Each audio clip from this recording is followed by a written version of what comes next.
Hello and welcome to Build Up to a Good Game. We're an hour and 5 minutes away from kickoff at Craven Cottage as it's Fulham against West Ham United. The lineups are already out 10 minutes ago, but we're going to get straight into that because there's been a few surprises when it comes to the West Ham team. I think a bit of disappointment as well. The West Ham team's on your screen now. In goal, Alphonse Areola, and the back four is Wan-Bissaka at right back with Mavpan as partner in Kilman, with Emerson at left back. Alvarez and Rodriguez in midfield, and it appears that Thomas Souček is operating in a sort of number 10 role, perhaps. Jai Bourne on the right, Kudus on the left, and Michail Antonio up front. Oh, man, that is so... I didn't... The only thing I knew was Antonio, and that's because someone texted me 2 minutes ago, because I try to avoid it before we do this video. But I didn't know about the lack of creativity in there. That's it's a bit of a stinger, that one, isn't it? Really, that's two stop. Look, I really like Rodriguez and Alvarez. There was up to a point last season. I think Alvarez was on course right until probably the last third of the season, was on course to be my hammer of the year. So I mean, I've got nothing against those, but it appears like we've got two stoppers in midfield and a battering ram in Thomas Souček. So we're going long ball here. I think that much is really, really clear. So it's not going to be much of the pretty stuff, really. I think most of us expected Lucas Paquetá to start. But I think those that didn't, well, maybe because his form for West Ham's not been great, he might start Soler. But I think the majority of people were sort of hoping for at least that there'd be one passer in the team. That's like whacking something with a blunt instrument. Quite frankly, that's what that team looks like, particularly with Antonio up front. So nobody gets what they want, really, do they? So it's hard. I know. Well, it's clear what he's doing, but it's a hard team to get excited about. Let's put it that way. Yeah, a few people asking for the bench, obviously for context, so I'll give you the bench now. It's everybody else that's available. There's nobody missing. There's full crew, but apart from that, this is what you'd expect. The bench for the Hammers are Lucas Fabianski with Alan Creswell, Vladimir Sefal, Jean-Claire Todibo's on there, as well as Andy Irving. Carlos Soler is on the bench, can make his debut today. Lucas Paquetá is on the bench for West Ham, as well as Somerville and then Danny Ings. So the only notable absence is Fulkrug, which was expected, really. So that's the bench, and that's the context provided around is perhaps possibly a disappointing starting 11. I'll be honest with you, I was disappointed by it when it came out, and I seen Souček and it was that bad. So the notification came through on Twitter saying West Ham have tweeted out. Click on it. It was that bad. I refreshed the notifications to make sure it wasn't like an old graphic. I generally thought like Twitter was playing up, and I was looking at last season's team because I could straight away your eye catch a Souček and Antonio. That's not it. What is it? Underwhelming, disappointed by this lineup. It feels a little bit like we've got Madri Moyes in the dugout today. Obviously, I'm hoping that we go on to win the game, and Lopetegui is justified, but I'm not going to sit here and be like, I'm buzzing with this lineup. Can't wait to see it, because I'm not. I'll be completely honest with you. When I seen the team, I thought that I'm not keen on this at all. No, I'm not. No, I'm not feeling this one, Gonzo. I hope I'm proven incorrect, obviously, and I hope that it's a bit of a masterclass by Lopetegui, but I'm not so sure. I'm exactly with you. Look, he can go long ball, and that's fine, but it will need to work now because. Yeah, but hang on a minute. I don't want long ball though. The point of changing Moyes was to get away from, not necessarily long ball, but for you. But for me, I wanted us to attack. As you know, I don't mind the long ball and the direct football so much. It was to not go into games accepting defeat. It was to bring more excitement, to not sit back and soak up pressure and stuff like that. But I think, so it's not.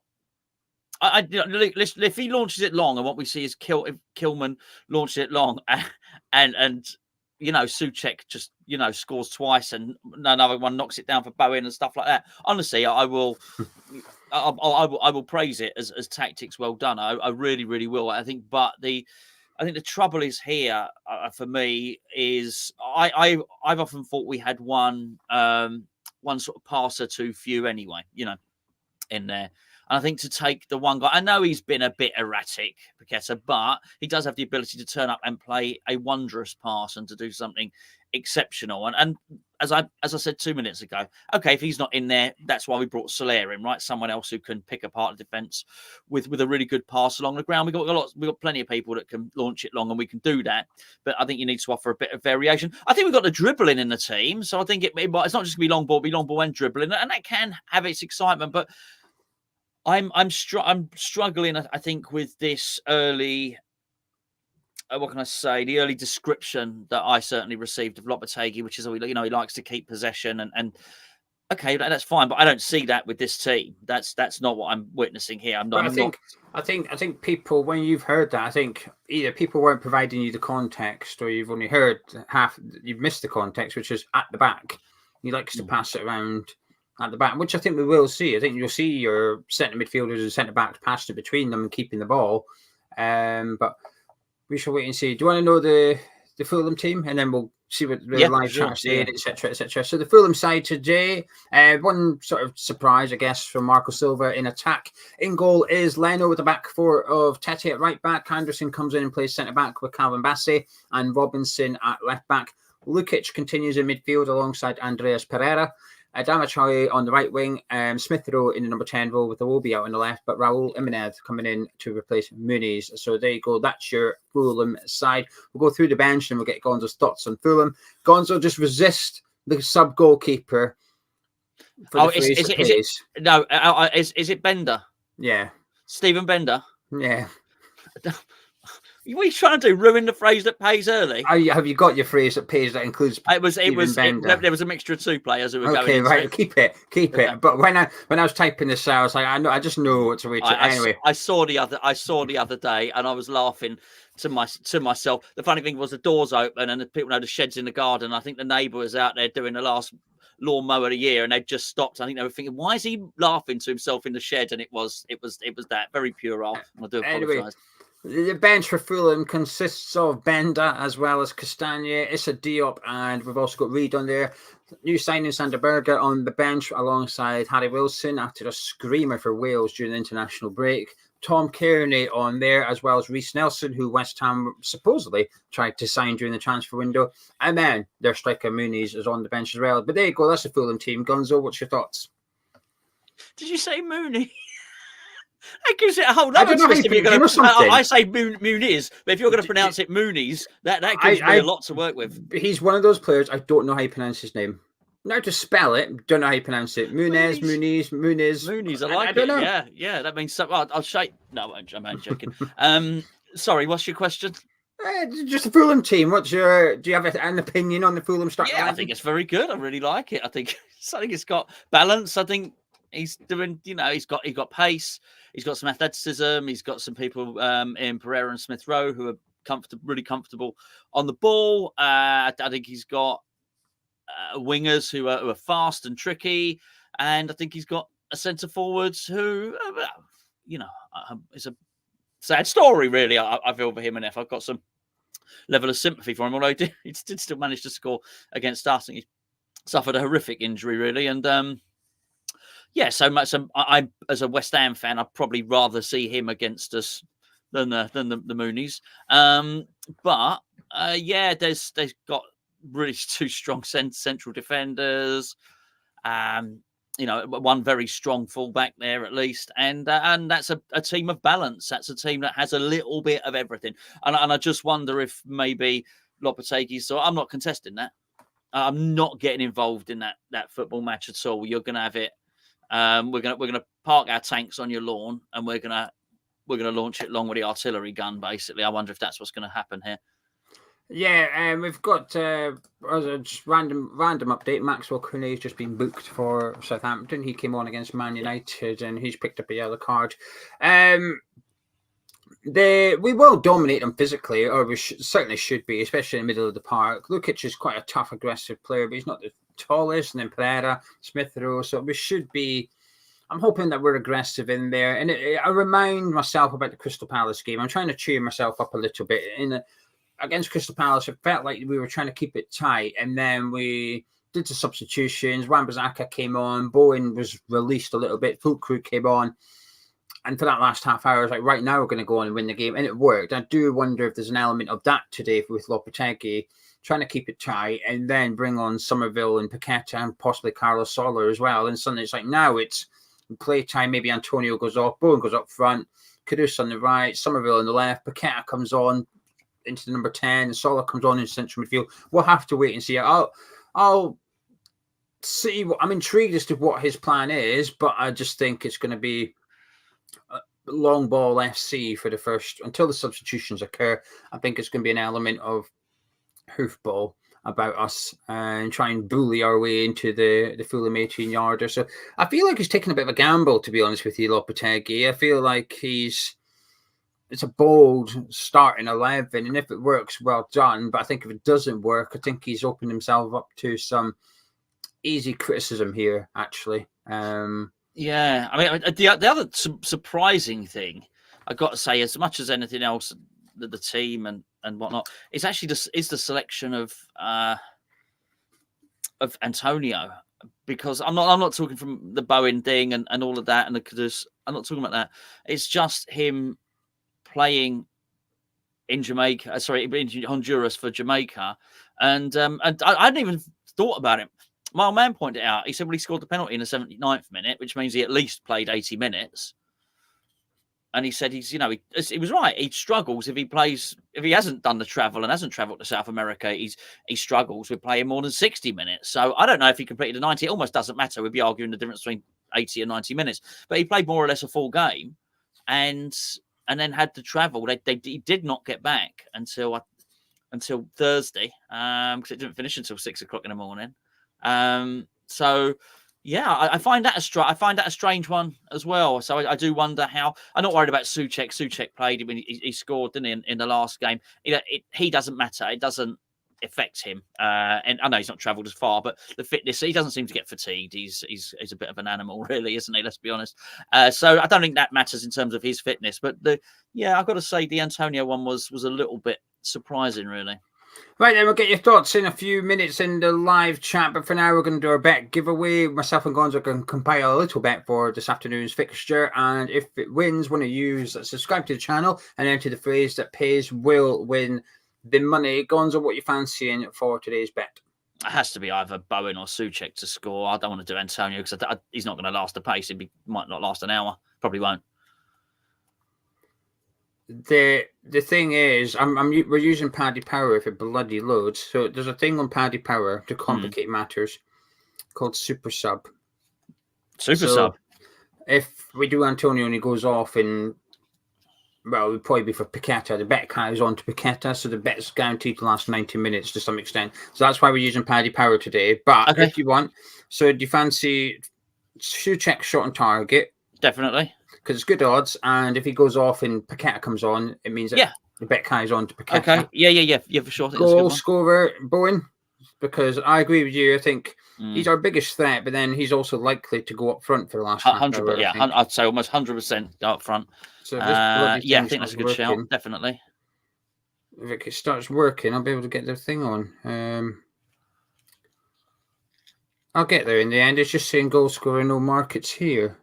Well, there is markets. Give me the bloody markets. I want Bowen to score a goal. Anything else you fancy, Gonzo, while I refresh this app? Well, we could always go for an Alvarez card. Might be good. You could go for a Traore shot off target. Well, I was going to say, what about Emerson card up against Adama? Yeah. I mean, it's going to have a tough afternoon. Forget Paddy Power. We're maybe going to have to switch. Right. The phrase that pays. Do the phrase that pays, and I'll... We'll do the phrase that pays, and we're going to go with. I think I've got to be careful on this one, actually. Sorry, are you way to bottle it here? I am slightly going to bottle it. We're going to go with, and people will understand why I'm bottling this, but you will also understand why. If we're all in the privacy of the pub, I might be saying a slightly different one. I'm going to go with everyone likes a Tete and a Mooney. There you go. Everyone likes a Tete and a Mooney. Get that into the live chat, and I'm just going to get it priced up on the old Bet365. And Yeah, that's fine. You know what? We've had to jump ship and go to a completely different betting company. That's fine. So we don't have to worry about the super sub anymore. That the super No, sub is so null and void. That's only Paddy Power. We're going over to bet 365. For those of you that have just joined us and wondering what's happening here, we're putting together a bet. Gio's just putting it into the supercomputer. I've done it. Bet.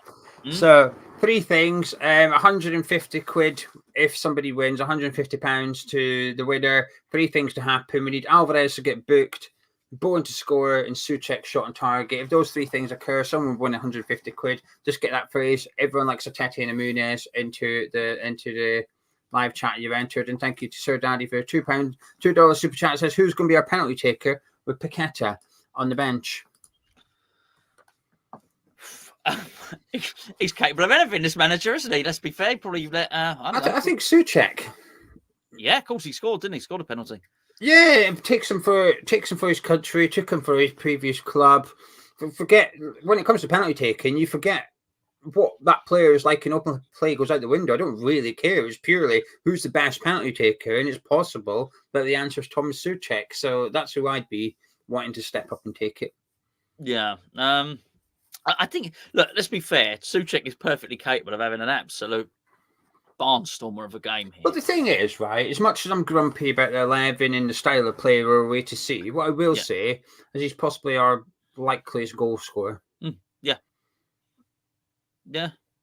He's possibly our biggest goal threat today because of the way that I think we're going to play as well. I think that Thomas Souček will be in and around the 18-yarder, getting on the end of things. I think he might actually be our greatest goal threat from the start of the game. We'll wait and see. But yeah, I think it's look, I'm the same as you, and I'm not. I saw somebody a little while ago, it's probably 2 or 3 weeks ago now. Why all the hate for Thomas Souček? And it was it was a West Ham account, but I thought it's not. I didn't really see any hate for. I don't think anyone hates Thomas Souček. I think you have to scratch under the surface to find hate for him. I think you'll basically find love for Thomas Souček. Most people love the guy. So I think you've got to go looking for that hate, really. So I didn't think it was applicable, really. But it's people getting frustrated with him being played in place of a creative midfielder. I think that probably comes as some annoyance. And I think I never really thought that I would see, particularly under this manager, I don't think we'd see no playmaker. I think that's the interesting thing. So it's his wing stuff, particularly his fullback stuff and his wingers, got to work. There's an awful lot of onus now for us to be creative from wide positions because it's going to be very, very hard for us to do it unless it's long balls. It's going to be very hard for us to create anything centrally and that threaded ball or whatever the case may be. So yeah, there's I do think there's a big responsibility on all those wide players, both attacking, so Wan-Bissaka and Bowen, and obviously Emerson and Kudus. And we're going to need to see a little bit of a partnership starting to form there. There's a big opportunity here. If Lopetegui was curious about moving Kudus off the wing, today was the day to do it. He really could have done it, got away with it, and that would have been. But I think we're seeing there's not obviously a great desire for him to do that. So from that, we can only really extrapolate that he's going to keep playing Kudus on the left wing. If that's the case, and we need to see a partnership developing between him and Emerson, which we've not seen too much chemistry between them. Yeah, I'm disappointed by that. I've been so because of the inclusion, the starting 11. I've almost forgot that Kudus is playing on the left. Now you've said that, I'm even more upset by the starting 11. William says, "Thank you, William, for the $5." Says, "Love your work. Can't describe the amount of sleep lost listening to you." Sorry, poor bird. Sorry, but also we send you to sleep. So there you go. We're a cure. We're a cure. Yeah, well, so double sorry. Yeah, yeah. People pay good money for forms of falling asleep, formulas, and things to try in order to get a kip. There you go, Hammers Chat. We provide it for you. It's a sleep aid. Anyway, get your thoughts into the live chat, please. It can be about the starting 11. It can be about Fulham starting 11. Any hopes or fears you have ahead of the game, get into the live chat. Not your score prediction, so we'll leave that for when the Watch Long boys are here. They can take that one. Colm, is glad to see Paqueta on the bench. Mark saying, let's keep the faith. DC is saying, this is a side Moyes would have played. Jeff saying, everybody likes Souček and Antonio. Marky says, Alvarez, Rodriguez and Souček, what an uninspired defensive midfield. Mancunian says, we can still win this with this 11. It's demoralising. We wanted a change. We wanted something different, and we got Lopetegui. It's long ball football whilst he's in the dugout. Very mid-table finish. Ian's disappointed. I don't think Andy's too keen either. Brian would like to see Kudus move on the right or into the number 10. Kiyose is saying that Lopetegui could be attempting to slow the game down. Thank you very much for your £2 super chat as well. What do you think about that? I mean, it's a different take on what I said. Same sort of thing what I was saying. I don't think he's trying to contest this. I think he's not even going to pretend it. He's going ugly on this. He absolutely is. And it's like Mancunian Hammer just said, we absolutely can win with this formation. Make no mistake about it. I don't think many of the complaints, and certainly my own, is not that. I think this can be effective. I want to make that clear now. I really do. I wouldn't even adjust my prediction based on what I've seen in the starting lineup. It's just a bit uninspiring for the reasons of two holding midfielders. Okay, have two holding midfielders, but have someone that can really play a pass in there. I think I'd almost not. I'm not saying I would have played this. Everyone knows what my team is. Anyone that watches Hammers Chat did it in the preview. But I think if I was going to do this, I might even think if I'm going for the full battering ram, take Antonio out of there, put Souček up front, and then still have the playmaker in there. If that's what you got to do, you'd want to do the big guy up front. Do the big guy up front because we lose a playmaker. We lose someone in the middle that can pass. And as I said, I might be wrong. Look, I'm more than willing to hold my hands up. I saw it. It was a European game where Alvarez scored and he got a beautiful assist with a dink over the top. Can't remember who it was. If that happens and there's a slide rule pass and we open them up for a beautiful pass slid through the middle for Antonio to run onto and we've created it centrally. But, honestly, I'll hold my hands up and say, okay, fine, I got that wrong. But I suspect our only means of scoring until he changes it, or our main means of attack is going to be from wide positions or set plays.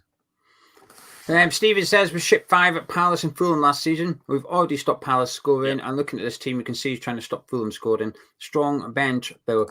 Managerial says, I agree with Souček over Paqueta for this game, but we'd not started Antonio.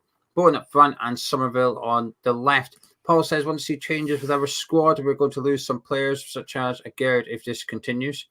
I think he's already gone, Paul. I don't think he's got any intention of coming back. Paul. Tim says, no surprises in that lineup at all, apart from the Paqueta thing. It's the hope that kills you, but you've got to love Allardyce hoofball. Steve said nobody's happy by the looks of it, but we've got to forget about it and hope we get a result. You never know.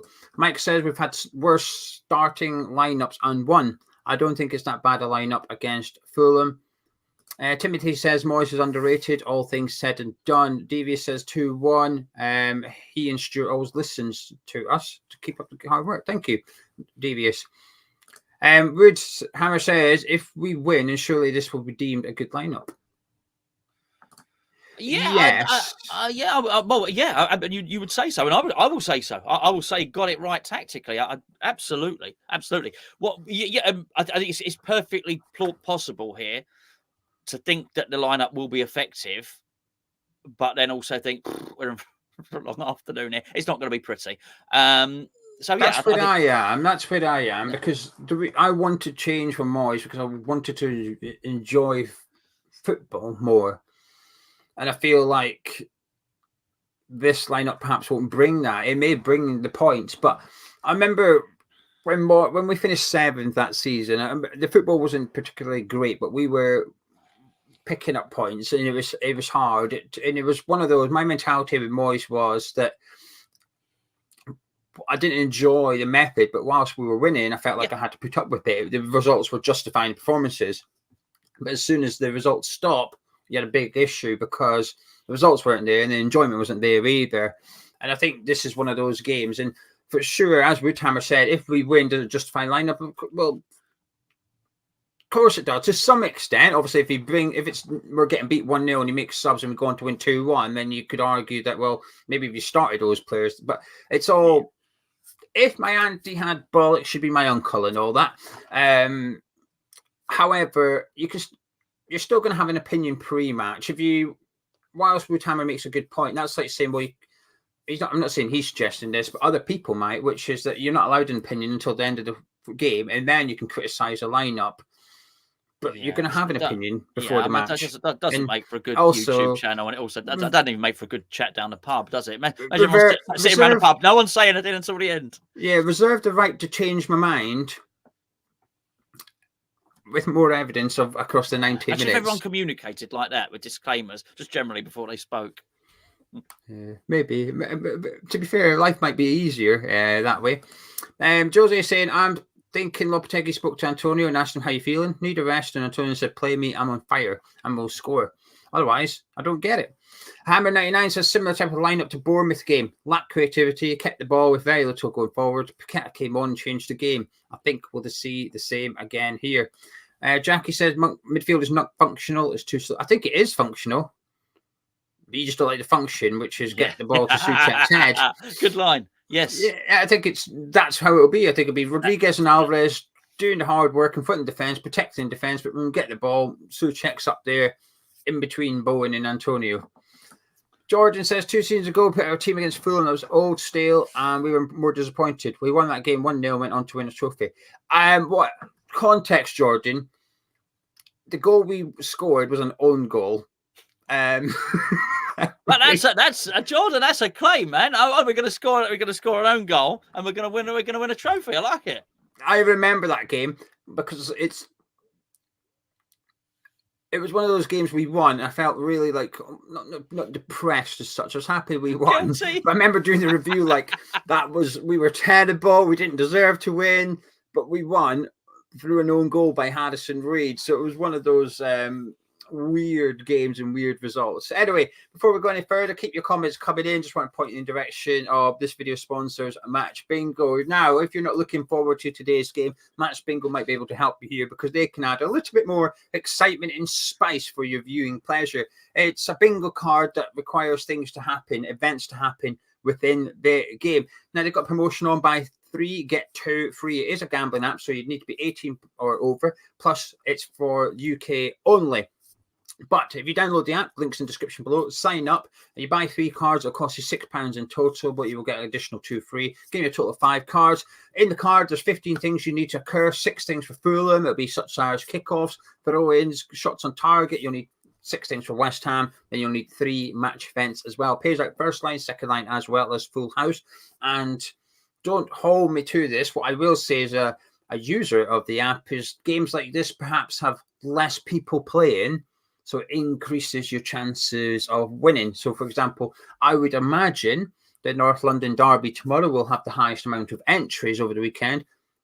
Harder to win, more players. Fulham, West Ham, I'd imagine it's quite low down on the old scale for people playing it. So if you do get involved, good luck, and hopefully some of you will win money while watching today's game. Mancunian says, Rodriguez and Alvarez to win it, work the ball to the centre-backs and up the field. It goes Souček, Antonio. We all know what's coming. Time for the director of football to have a word. Alex said he'd completely accept the starting 11 if we're playing European football, but we are not. It's not looking good today. Was optimistic, but I think they edge us. Well, they can't really. If with that, I think that's the only thing I see is of it being a risk for him. He leaves himself open to a lot of criticism. If he plays this way and Fulham win, there's a lot of flack coming his way very early in his West Ham career. He must know. He must know. So I think he must be very confident. He must know that this won't be popular. I doubt he does. He would do this. I know the Bournemouth game, but I doubt he would do this at home. In a league game, I would hope not, because he's spoken about the stadium. He's spoken about the atmosphere. We go back to this suggestion that he spent months and months watching us. He can't do that and not know what why one of the many reasons. We're all different, but one of the many reasons why a lot of the fan base got frustrated last season. There were times that stadium was absolutely dead, and we really needed something from the team to help lift the atmosphere. As I say, the fans always do their bit. They sing bubbles at the start. Come on, you Irons! Honestly, the build-up is always there. That stadium is always loud right at the point that first ball gets kicked. But particularly when we kick off, this has always been something that annoyed me. Was we'd pass it back to the centre backs. It's a thing to gain territory. Basically, it's a it's a rugby kickoff, basically. What you know is we're hoofing it down there, and we're basically putting the ball into their territory, but you're surrendering possession. You're giving the ball straight to the opposition, and I think it was one of the biggest letdowns almost immediately. Hoof it up there, try and hit it long for Souček to knock it on. It never worked. It didn't. I never saw it work once under David Moyes. I used to watch it because it used to annoy me. And so he would have known all that, and he knows that this is not what the fans want to see. So I think from that, I think there is probably he's going to be very, very confident that this is going to yield something, and it has to. It absolutely has to. This can't fail. I do think we're not got to win. He cannot lose today. Let's put it that way. I think he does know, because there's a lot of sound bites coming out the club from the players as well as the manager. Like Max Kilman has spoken this week during the international break. Max Kilman spoke and basically said, perhaps we haven't played that well so far, but we want to be more attacking. We want to be on the front foot more. And that's a message that's coming from Lopetegui. And if Lopetegui's filtering that through his players, it feels like an awareness issue as much as anything else, that he does know what the fans are wanting. He does know, because surely the professionals within the game, if you like, were up until the last few months, they were sort of team David Moyes. Around about Christmas time, there were very much, lots of them were team Moyes, and some of them you can say, well, it's Moyes' mate, etc. But there was a lot of people that have no association with David Moyes. They were still sticking up for Moyes and say, well, hang on a minute, the results aren't that bad. What's the issue? Lopetegui must have had the same query himself, which is, well, why are they getting rid of this guy who's delivered 6th, 7th, a trophy, not been in a relegation battle, but stayed clear of it at the end of the season. They were competing for European places last season, got knocked out by Bayer Leverkusen in Europa League. It's not the end of the world. So Lopetegui must have thought, well, why is this job vacant? And the answer would have been very simple, which is there's an unhappiness with the style of play. Karen Brady has spoken a bit too much, but she's spoken about how it had gone stale and Moyes felt unappreciated. And that would have been relayed back to Lopetegui, which is the reason we've had to change managers, because the fans were unhappy with the style of play. So the last thing you're going to go do is repeat what the previous guy did, but for 3 of the 4 games so far, I think he has, and one he didn't, we lost. So I was hoping for change today. Only a win will sort of justify the starting 11, but I do feel like the game plan will include bringing substitutes on when the game is tight and then going on and trying to win the game. It's just, I just wanted better football, and I'm not sure I'm going to get it today. And Lopetegui's spoken about horses for courses, different teams and different ways of playing for different fixtures, which is fine. And I actually want to see that and encourage that. Maybe he's just been dealt a bad hand by having pretty tough fixtures at the start of the season. Villa and Man City at home, Palace and Fulham away. It's not the easiest set of games. So when we come to see Ipswich at home, are we then going to see Paqueta and Soler in place of Souček and Rodriguez, for example? Or are we going to see more attacking? And if that's the case, if we are going to see that balance, then fine, I can stomach these. The problem is I'm not seeing that yet in order to say, right, okay, it's fine because next week, blah, blah, blah. It's difficult, but we can only comment on today's game ahead of this afternoon's fixture, and it's underwhelming. And I think that's being fair and kind. Fortune's hiding down under TV says, as well as the team sheet putting wrong. Deflated, but hoped to be proven wrong. Are you still feeling a 1-1? In the preview, we both said 1-1, but we were a little bit more unsure of what to predict. Yeah, but now I think we are going to be hard to beat. I don't, it's not going to be a 5-0 again. Yeah, I think I've got no reason to change my prediction particularly. I'm just not looking forward to it as much. There were a couple of things I was maybe 3 things I was looking forward to in this game. One of them was just be moved on off the left. I think another one was Bowen playing up front. I'd sort of started to grow quite accustomed to the fact that might happen. But one of them was seeing Wan-Bissaka play again, which I'm going to get. That's great. And the other thing I was quite certain that I would see Soler come on and see some trickery, some nice playmaking, some nice skill, some nice passing.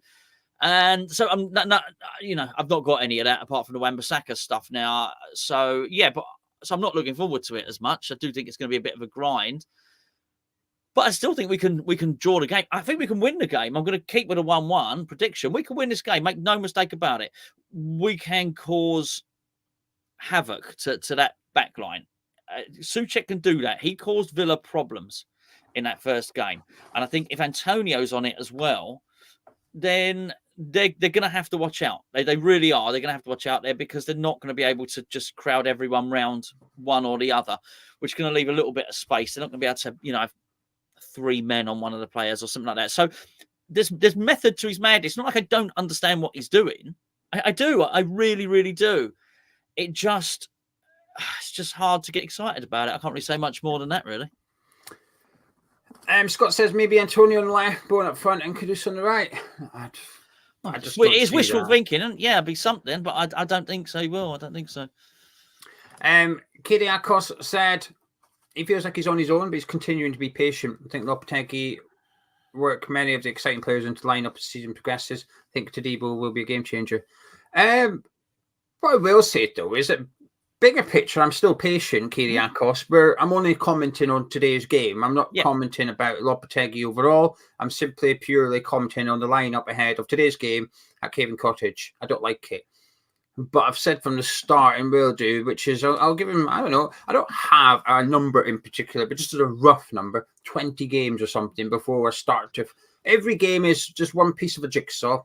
My jigsaw's only got, this is the 5th piece of my jigsaw. I'm doing a big one here, right? I need more pieces. So 1,000 games. Yeah, not that big one. It's still from 20-piece jigsaw. It's still being purchased from Mother Care. Big wooden pieces is what I've got in. But so I'm just forming my overall picture. But around about Christmas's time is where I'll start to really evaluate Lopetegui. But every single game is just a little bit more evidence in order to build that opinion. So I'm still patient. I'm just disappointed today. Mancunian says we can still shithouse a win. We did it a number of times last season, but we have a team that can play. Let them play. Hugh says setting up like this gives us more options as the game unfolds. Can I just say, this is, and we've already seen it, by the way. We've already seen it. We've seen it against Crystal Palace. That's how Moyes wanted to play, or how the tactics planned out. Unfortunately, what we found with David Moyes was, particularly in the last season, they did not work because of the sheer number of goals we conceded. So this keeping it tight for 60 minutes and then changing it very, very rarely got to work particularly well, because we'd concede early and then it would basically throw out the plan. The plan would be gone. So the plan is clear. There's little or no doubt about that. The plan is clear that he is going to change it at some point. He's going to keep it tight. But whilst he's keeping tight, he's still going to try and score. They're just going to try and score in a direct fashion. So I mean, it's workable. It's nothing. We're not seeing any innovation here. We're not seeing some like new modern style of playing football and anything innovative tactically. Lewis says that playing a team we conceded 2-5 last year with some big strong lads in there will be hard to break down. We're pacing up front three. Fulham are still a tough side. Kiyoshi says that if we can take it to 0-0 at half time, he reckons we're going and win. Stevie says it's a game of two halves. We could be in for a Lopetegui masterclass. Peter says 10 games will give us a rough idea of where we could finish. Lewis says he's just seen the lineup and he is feeling deflated. Mike says I'd worry about this lineup under David Moyes, but I have faith in Lopetegui and I'm sure subs will be made and we will leave with 3 points. Paul says I think we might win, but this is not what we've signed up for. I feel reading most people's comments, that's it, isn't it? The frustration with a lot of people. Yeah. But this is where it all depends on your pre-West Ham opinion of Lopetegui, I think, because I think this is what I expected of Lopetegui. So I don't have a surprise element of why is he doing this? I'm surprised. It's more he's doing what I just thought he might do, and that's what I didn't want to see, if that makes sense. But I think he's nailed the overall feeling there. Well, it goes back to that thing I said that I heard Troy Deeney say, which was West Ham fans seem to think they're getting something different. And he said, I watched Wolves under Lopetegui. I think they might find that they're very similar to how they were under David Moyes. That's what Troy Deeney said on the radio on TalkSport. And Rancid says, seeing Antonio annoys him. He can definitely bring the magic, but the odds are against it nowadays. Ran said he's pleased that Paqueta's been dropped. Lopetegui's choosing the squad he feels is best depending on the opponent. I'm okay with this selection. I think this is set up not to lose. My Giles thinks we'll have more possession in Fulham. I'm not so sure. I don't think it'll be loads in it. If you want a prediction, I'm going to say 57 Fulham, 43 West Ham. That's my. I don't think it'll be loads in it. I think Fulham will just edge it. Marky said he's sick of hearing about last season. It's not last season. Thought we'd be less pragmatic. No, Lopetegui is a very pragmatic manager. Yeah. This is, like I said, it goes back to what your pre-West Ham opinion is of Lopetegui. Jack says, I reckon he's relying on tight defence at half-time, then offensive substitutions to win it. DC doesn't think Solar will come on today if Todibo and Somerville still can't. James thinks I look grumpy. Understandable. It's an underwhelming lineup, but chin up, you never know. Not grumpy. I wouldn't say that. I was disappointed. Is a fair reflection. I still think we'll get something out of the game, and it could work. Like I said, I just don't necessarily enjoy the method of it. We had an opportunity to change it in the summer, and I feel like, but we'll wait and see. Michael said it's not going to be Barcelona-style football, but how entertaining will depend on intention rather than setup. It may surprise you. Attacking intent, however, it comes rather than waving the white flag. Jonathan is weirdly confident, even with this negative lineup, their coaching and tactics will be much better and more enjoyable to watch. Slender says Souček in the lineup is setting up to lose. He doesn't care what anyone else says. Mark says I want to have a cracking season, otherwise I'll be watching the careful brigade from behind his West Ham pillow. Kiyossi says Lopetegui's Moyes, but with more possession and more cohesive build-up. Much better on the eye, but still not attacking football. Captain Caveman says we've got beat 5-0, so he's not going to be putting on loads of attacking players and be open. I don't like that one. I appreciate the point, but I'm still I'm a bit like what Marky said. Last season's last season now. But then you want to play like that? Okay, well we beat Chelsea 3-1 last season at home. So does that mean next week Lopetegui then has to go win 3-1? I hope so. Well, I hope so as well. But if we're going to use last season's results, let's keep on using last season's results. Well, next week was a 3-1 victory in our favour. But I'm not going to use that against him because I'm not using the 5-0 defeat against Lopetegui. No, you can't use the 5-0 defeat against Lopetegui. No, but do you know my point, though? He's the one person. No, you're right.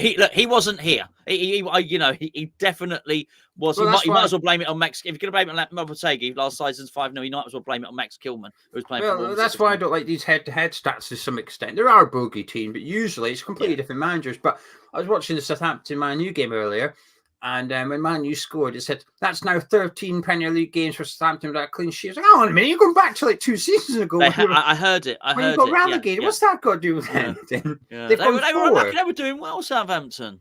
Yeah, but like, why are you bringing up like? It wasn't even last season. It was the season before that. And I was reading a stats pack ahead of today's game against Fulham. And it said Fulham have won like 4 of the last 17 Premier League games. And one of the 4 was against West Ham. I think, again, that's not relevant. There's a reason they didn't win too many at the end of last season. Because they couldn't get European football and they couldn't get relegated. So their season tailed off a little bit, which is anyway. Strange thing. Right, before we bring in the watch along people, Alex says he doesn't know his best front 4. You can still be defensively sound. Seems like he's just been a bit cautious, which is surprising, to be honest. John said, very frustrating to see that lineup. Nothing different to what we've seen for the last 2 seasons.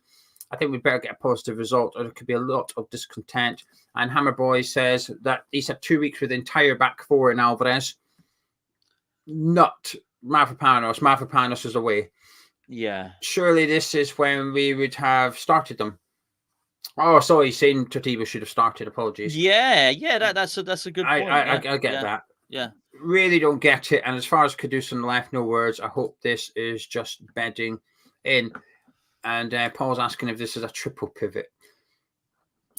I'm not biting. No, he's right. He's bloody right. The thing is, right, I've seen a lot of people say 3 defensive midfielders. I don't see it. I think Souček's attacking midfield today. Yeah, I've told you. My description's best. You've got 2 stoppers and a battering ram. We'll go with that one. There you go. Tune into Hammer's Chat for more technical analysis from Gonzo. Before myself and Gonzo disappear, just want to introduce the 2 watch-along people. Do stick around, keep them company 30 to 90 minutes. They're going to be giving you fan commentary throughout. But if you're new to the channel, please do subscribe, drop a like on the video as well by clicking thumbs up. Really helps out this video. So people come onto YouTube and type in Fulham West Ham. This will be the #1 recommended video to them. hopefully, if you guys all drop a like on it, it will. So let's bring in Nick and Northie. Gentlemen, how you doing? Nick, let's start with yourself. You've been waiting the longest and most patient in the green room. How are you feeling? Bring back Harry Redknapp. Well, to Hammers, chat. I say, I hope not, because we've only just signed him. We have done, yeah. Run the whole thing. Lopetegui, he wants to be judged on results, doesn't he? Quite clearly. There's the playing the gung-ho football and losing 3-2 and everyone being okay with that. I think obviously the word of the day is confused. However, on the club's own Instagram, they had a bit where Paqueta got off the team coach and he was all really happy and smiling and taking selfies with fans. So I don't know, either that was before the lineup was announced or perhaps more likely discussions have been had and there may be some reasons or other that we don't know. I mean, I would say you can also overjudge these things. I mean, that's a disclaimer, which is not true. I'll just come out and say it. I've looked at all the comments today and in the last few weeks, and a lot of people previously were saying drop Paqueta, which I'm not saying that means they hate him or I don't disagree or whatever. I would say a lot. I saw that a lot. But now, today, I'm saying, can't believe this. We've got Moyes back. What's happening? Blah, blah, blah. I mean, some of the comments are quite good. I can't remember. It's gone up there because there's too many of them. But someone said we've got the ingredients for a 5-star meal and we're being served pub grub. Which I know. There's nothing wrong with pub grub. Well, yeah, it's a bit more your speed. I was going to say, Gonzo. I mean, nothing too fancy for you, but this isn't that. This isn't sausage and mash, and this is not it. This is beans on toast. As long as it's done well. I mean, Northfield go on about the pies later, but yeah, I mean, it's a bit of a Palace repeat, if you like, in that if we do keep it steady and goalless and boring, and then bring on the various forms of artillery and armory and big guns and other phallic symbols that Gonzo's been going on about. Then we'll take 3 points. Northie, what about yourself? How are you feeling? I'm feeling quietly confident. I think I think we can win this one. And going back to an earlier point there, I know it was 5-0 last time, but that was just a freak result. That's not going to happen again. Hang on, this is where Gonzo says it. Go on, Gonzo. What's your response to that? I've not got a response. I want to hear what he's got to say. Because you were going to say that happened often, though, getting a whooping. Well, it did. It did. Yes, it wasn't a freak. There was what did Palace? No, hold on. Arsenal put 6 past us. Palace put 5 past us. We were. Yeah, I don't believe the. In both things, by the way, I didn't believe the illness when we beat Tottenham, the lasagna gate or whatever it called. I didn't believe it, honestly. But both things, I don't believe we were ill for. We were crap all season, right? We were letting in goals left, right, and centre. Why are they trying to pull the get a jail free card with that? I'll never know. Oh yeah, the 5-0 got us there. But sorry, Mark. No, it was a freak result. And actually, I went to Craven Cottage last season. I got some corporate tickets when they played Tottenham, and they absolutely tore Tottenham apart. So I know they're a good team. And when I look at their lineup as well, and you do see, the additions of Smith Rowe. I mean, Adama, Smith Rowe, Iwobi, and Jimenez is not. There's goals there, so I can see why he's gone a bit more defensive. And I also agree with you that Soucek, I think, will be there to get goals. I don't think he'll sit back in this one. But I think we'll nick it. I'm quietly confident. Love that. Right, before we go, you sticking with 1-1, Gonzo? We both said 1-1. We're both sticking with 1-1. Right, we're going to hand it over to these two that you see below us. I'll be back after full time with the review, but keep Nick and Northie company throughout the 90 minutes. They bring you commentary from Craven Cottage, and myself and Gonzo. We'll catch you in a bit. Hello, everyone. And they were gone. Oh shit! I'm doing the whole left-right thing again. Like a Korean music video or something. I'm going to put it out there because I know people say, why do we keep swapping? But we have no say over this. It's just the software they use. So where we end up is really Gonzo and Gio's fault. Yeah, I mean, swapping positions on the screen, not like houses. We don't do like a weekly, where people have more than one family. Not that I'm judging them. Right, so that was, whenever they go, I just feel like I just need to let the dust settle for a bit. Because I know Gio ramps up and gets excited about Gonzo's various, apparently just unintentional double entendres about just like sliding one in and doing the big guy up front and parting the back two. And Gio remains admirably silent through all that, but I could tell what he was thinking because he has an absolutely filthy mind. So anyway, now they've gone. Yeah, I think like everyone, I saw that and I was a bit confused. But if there's a time to judge Lopetegui, then I think the time to judge him is after the Ipswich game, because who knows? Maybe he's a genius. Maybe he's just doing genius things at this moment, keeping players at optimum levels of freshness for the Chelsea game, for the Liverpool game. So that's one thing, and I still think we've got the players to beat Fulham. So I still think. Saw another bring back Charlie. Charlie will be back later. He's back in 15 minutes. He's just making my tea. Yeah, I'm still confident. I still think we'll win. I mean, however, I think myself and a lot of people were confident before the Bournemouth game, and that was a terrible game. Yeah, that was bad. So, that was awful. It's got to be a better watch than that. And I do think there is enough attacking intent from both the front fours. Actually, when you look at that lineup, there's goals all over. Look, Rodriguez and Alvarez are going to sit. I think the same with Pereira and Lukic for Fulham. I mean, it is very much a like-for-like, similar setup. So I just think this is going to be all about effort and grit. And I think, Antonio, for me, Antonio has got to pull something out of the bag. He's got to actually turn up today. He's not turned up for, I would say this season, but I don't think he's turned up a lot longer than that. He had a good spell at the end of last season. Yeah, he's got to do something today. Yeah, I mean, out of this formation, because we know Antonio's played wide before as well. So what I would like to do is just put Antonio on the left and Kudus in the middle, or Kudus on the right, Bowen in the middle, but not Kudus on the left. And yeah, Jeff has asked if, in fact, I'm drinking urine, but I'm not. It's the good old green tea.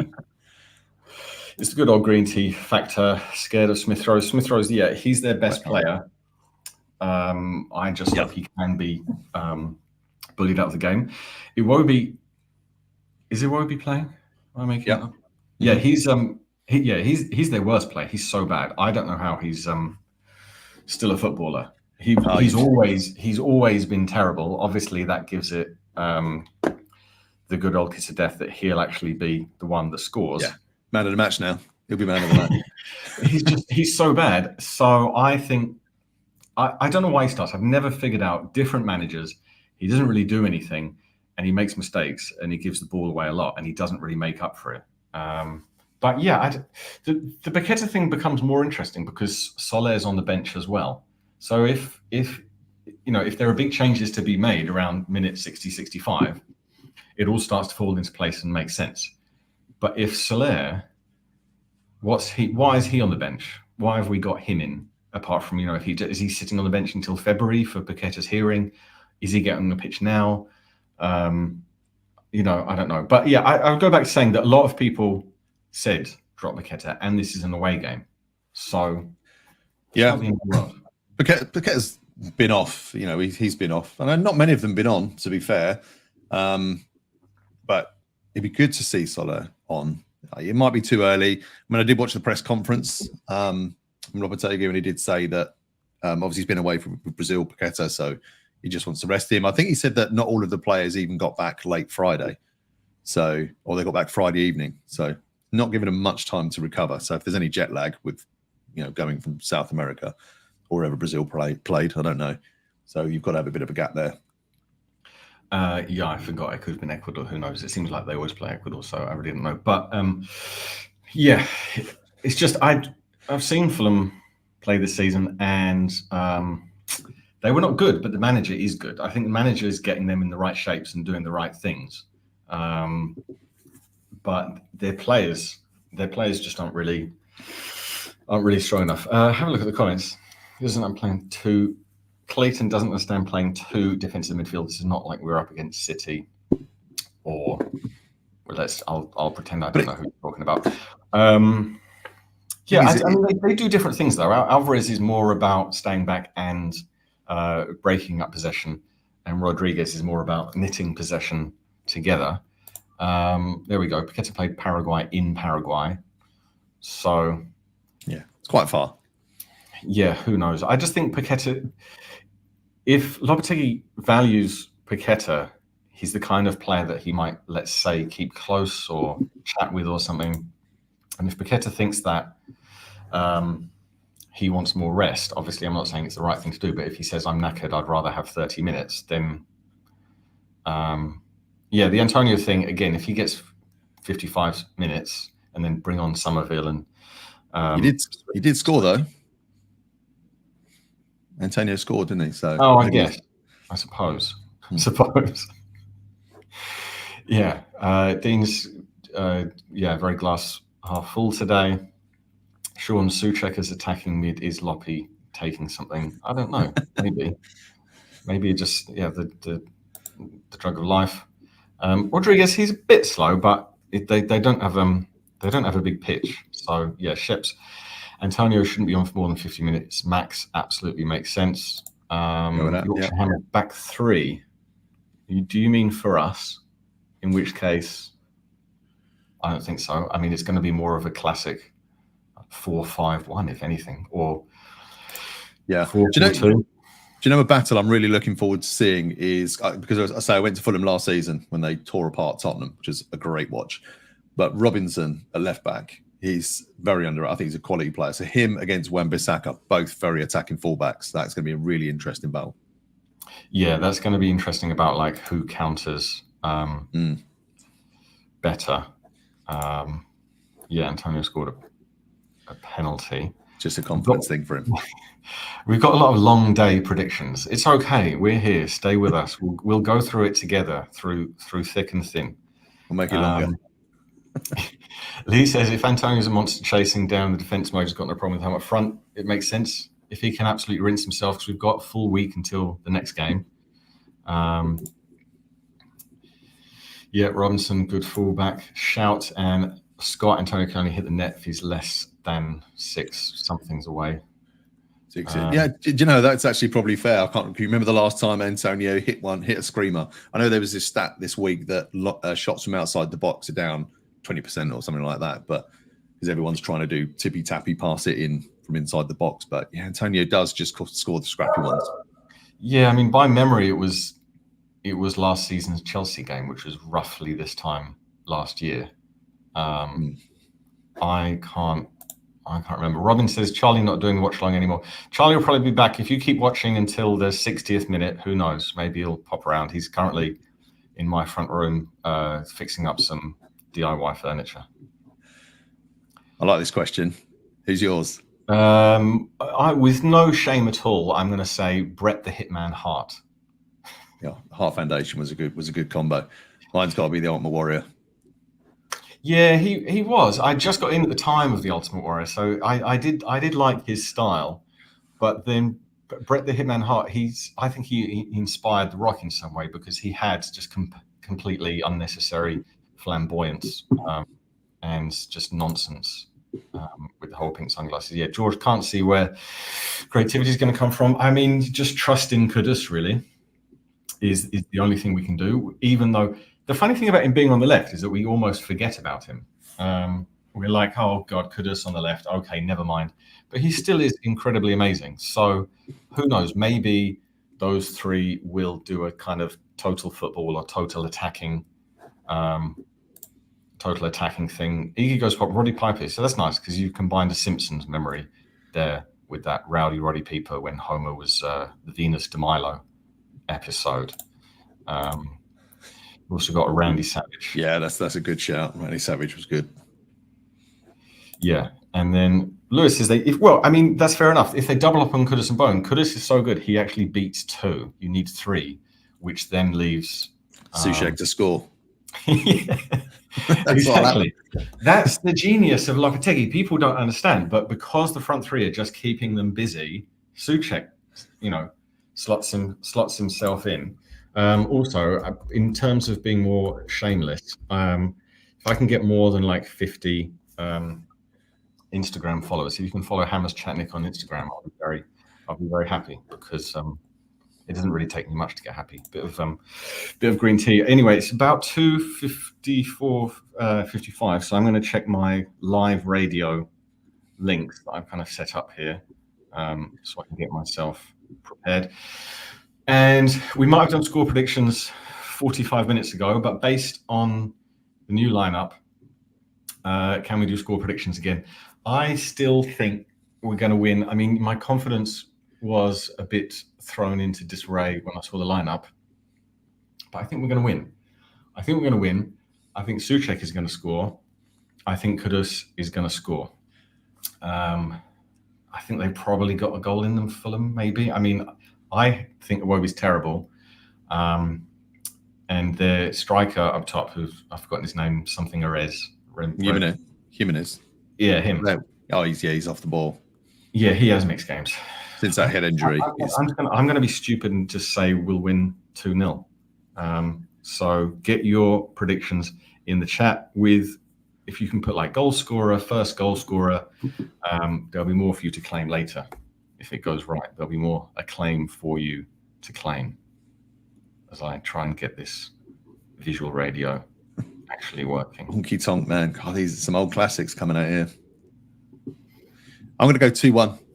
I think they will score. I think they'll score first, but I think we'll come back. And I think Souček will get the winner.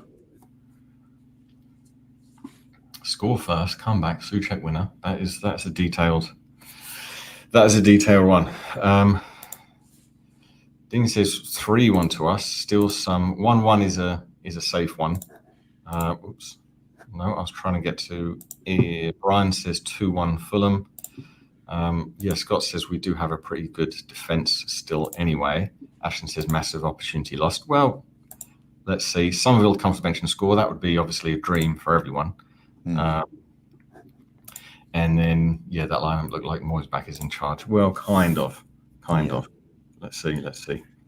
I don't think with that summer transfer window that we've had, there was so much excitement. That seems to have dissipated very quickly. Like it doesn't seem like there's huge amounts of positivity here, but it's gonna take 10 games, I think, to get up to speed. Plus, he doesn't know the club. He's got to know the crap players anyway, and we know who they are. And yes, scouts should have done enough, but we've also got to see what these new ones and how they bed in. So I think it's a 5 to 10 games, and then it will start to click.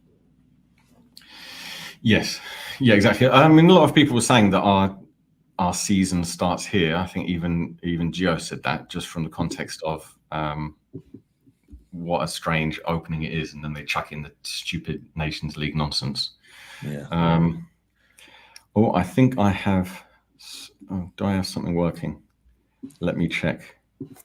So I'm just getting set up so I can actually ensure that. Somebody put a comment here. I just want to come back to this one as well, because I know he's on the bench. Will Irving ever get on the pitch? And when you look at the subs bench, I don't know when he's ever going to play. I think he'll be one of those that will just be a bench warmer forever. Anyone has any other thoughts on that? I mean, Chris has been slamming comments in there. It's difficult to get to all of them, but he's not happy.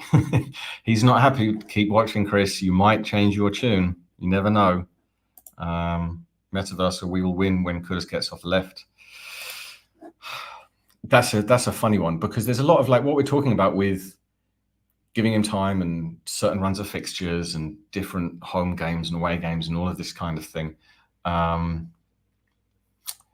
That particular position is a funny one because, and especially full crew being out for a game, that kind of delays us seeing what Lopetegui's big plan is, or which doesn't have to be like the big plan for the perfect starting 11, but in standard rotation of games, some 1 a week, some 2 a week, what is he going to do in that regard? And with more games, more rotation, that's when I would hope he would get Kudus off the left, and either on the right is probably what he'll do next, or I'd love to see Kudus actually starting up front, right up top as the striker to try and beat a man, hurl himself towards goal and shoot, because he's incredible at those things. So we're going to have to be a bit patient. But yes, so the wonderful radio coverage I have seems to suggest that players off doing their final flexing, giving each other high fives. Raul Jimenez is putting on his whatever it is that protects that side of his head. And still wearing the skull cap thing. Yeah, some of our players have again ripped open the tops of their shirts because it's very hot. Chris is still just get thrashed today. Let's see. Let's not forget these predictions. It's okay, Chris. We're going to go through it together, whatever happens. Beautiful sunny day in the west of London. We're going to start with the kickoff. So that's a good omen. We've already kind of won the mental battle there. Players are jockeying, doing the jumping up and down thing, even though they've been warming up for the last 45 minutes. For anyone watching this, has anybody ever seen Antonio wear a pair of shorts that fit him? Like, he seems to wear child shorts. They're the smallest shorts in the world. I don't know why he does that. Oh, game kicks off. There we go. I sympathise with that because I don't like long shorts because I get hot ridiculously easy when I play football. Like, I like to play football when it's like 10 degrees or less. Otherwise, I just get absolutely roasting, which is both, two of the ways that I'm similar to Kevin De Bruyne in that I get hot easily and natural footballing ability. Yeah. So Fulham have the ball. Let's see what happens. Let's see where everyone's starting. I can tell you that as soon as Fulham get possession, they're looking to burst forwards. Traore is on the right wing, goes up to the box, crosses it in, headed clear by, I think, Kilman. Early corner, early attack. Only 45 seconds in. Do you think with Adama, he's one of those players that should be at a bigger club? No disrespect to Fulham, but I think he's just he's dangerous when he's on it. He's just too inconsistent. I wanted him at West Ham a few seasons ago when Antonio was on quite a while ago when Traore came on the scene. At that point, I think Antonio was still playing wide. We might have had Arnautovic at that point. Can't remember exactly, but Antonio was playing wide. So I just wanted Traore on the other side just for like the tactic of absolutely just demolishing the fullbacks. But no, his end product, like the numbers prove it. Those players who are wide at big clubs have just a more rounded game. Corner came in and it was punched away, but the ref's given us a free kick of some sort anyway. Good punch away though. I like that. I think the ball went out. Yeah, I think Fulham took the corner and it went out of play, so we get a goal kick. So there we go. Rubber the green. It's going our way. I feel like we landed on community chest in Monopoly rather than chance there, and we turned up a nice card. So Areola hoofs the ball forward over Antonio's head, straight to the opposition goalkeeper. Not what any of us really wanted to see.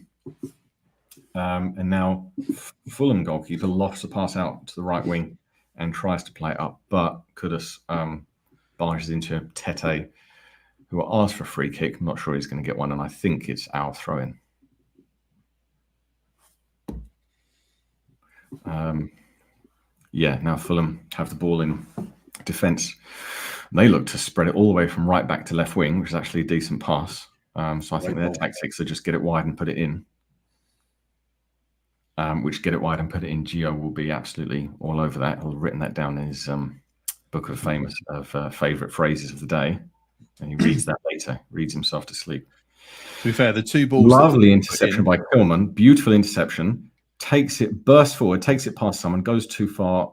Ref says the player got the ball. So we don't get a free kick, but fabulous interception from Kilman there. And then Fulham play it too long. We get a goal kick. Souls. The two crosses they've put in, though, they've been high, which I don't mind. So if you're going to have Kilman and Mavropanos, I'm not a fan of with his feet, but he is very good in the air. So if they keep just hoofing balls in or putting high crosses, I think that's going to suit us. What Kilman just did there was absolutely brilliant. It just didn't slightly work out. But he steals possession and he bursts forward past their midfield. So I'd like to see more of that. 3 minutes in, no one's had possession for more than about 10 seconds, I think. Yeah, they've had the better start. I'd agree with that, Scott. Early days, though. Yeah, Father Hammer, why is our bench better than lineup? I don't know. We're only 3 minutes in. Let's see when the subs come on. Jeff Watson, Joe's barking in the back room again. He is. He requests to be put in a cage I keep saying that I don't know why he does it. It must be very uncomfortable for 90 I minutes. don't know why you have to put him in his pants, though. I mean, you could just put him in full clothes, but Why you like it anything? that way. Yeah, exactly. I went down the list and I was like, why are you doing this, Gio?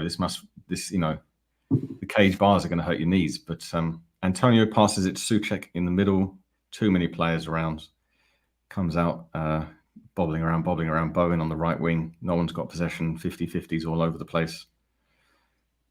We win possession through Alvarez. Then Alvarez did a brilliant job. That was absolutely claimed it. It was all 50-50s and pushes and shoves on the right wing, and then Alvarez absolutely nips in at the right time, gets possession, keeps it. Now we worked it around on the left. Kudus is on the left wing with it, right in the corner. Tries to kind of cross it in, but it goes to the goalkeeper. I hope never. I hope they get relegated. I hope they go away. Rubbish. Can't stand them. Yeah, Kilman stopped. I think it was Kilman stopped the ball going through to Traore, but we were rather chancing it. The tackles are flying in this one early. It's good. It's actually a pretty decent game. Bowen passes it up to Antonio's around 20 yards from goal. Turns and shoots, hits the defender.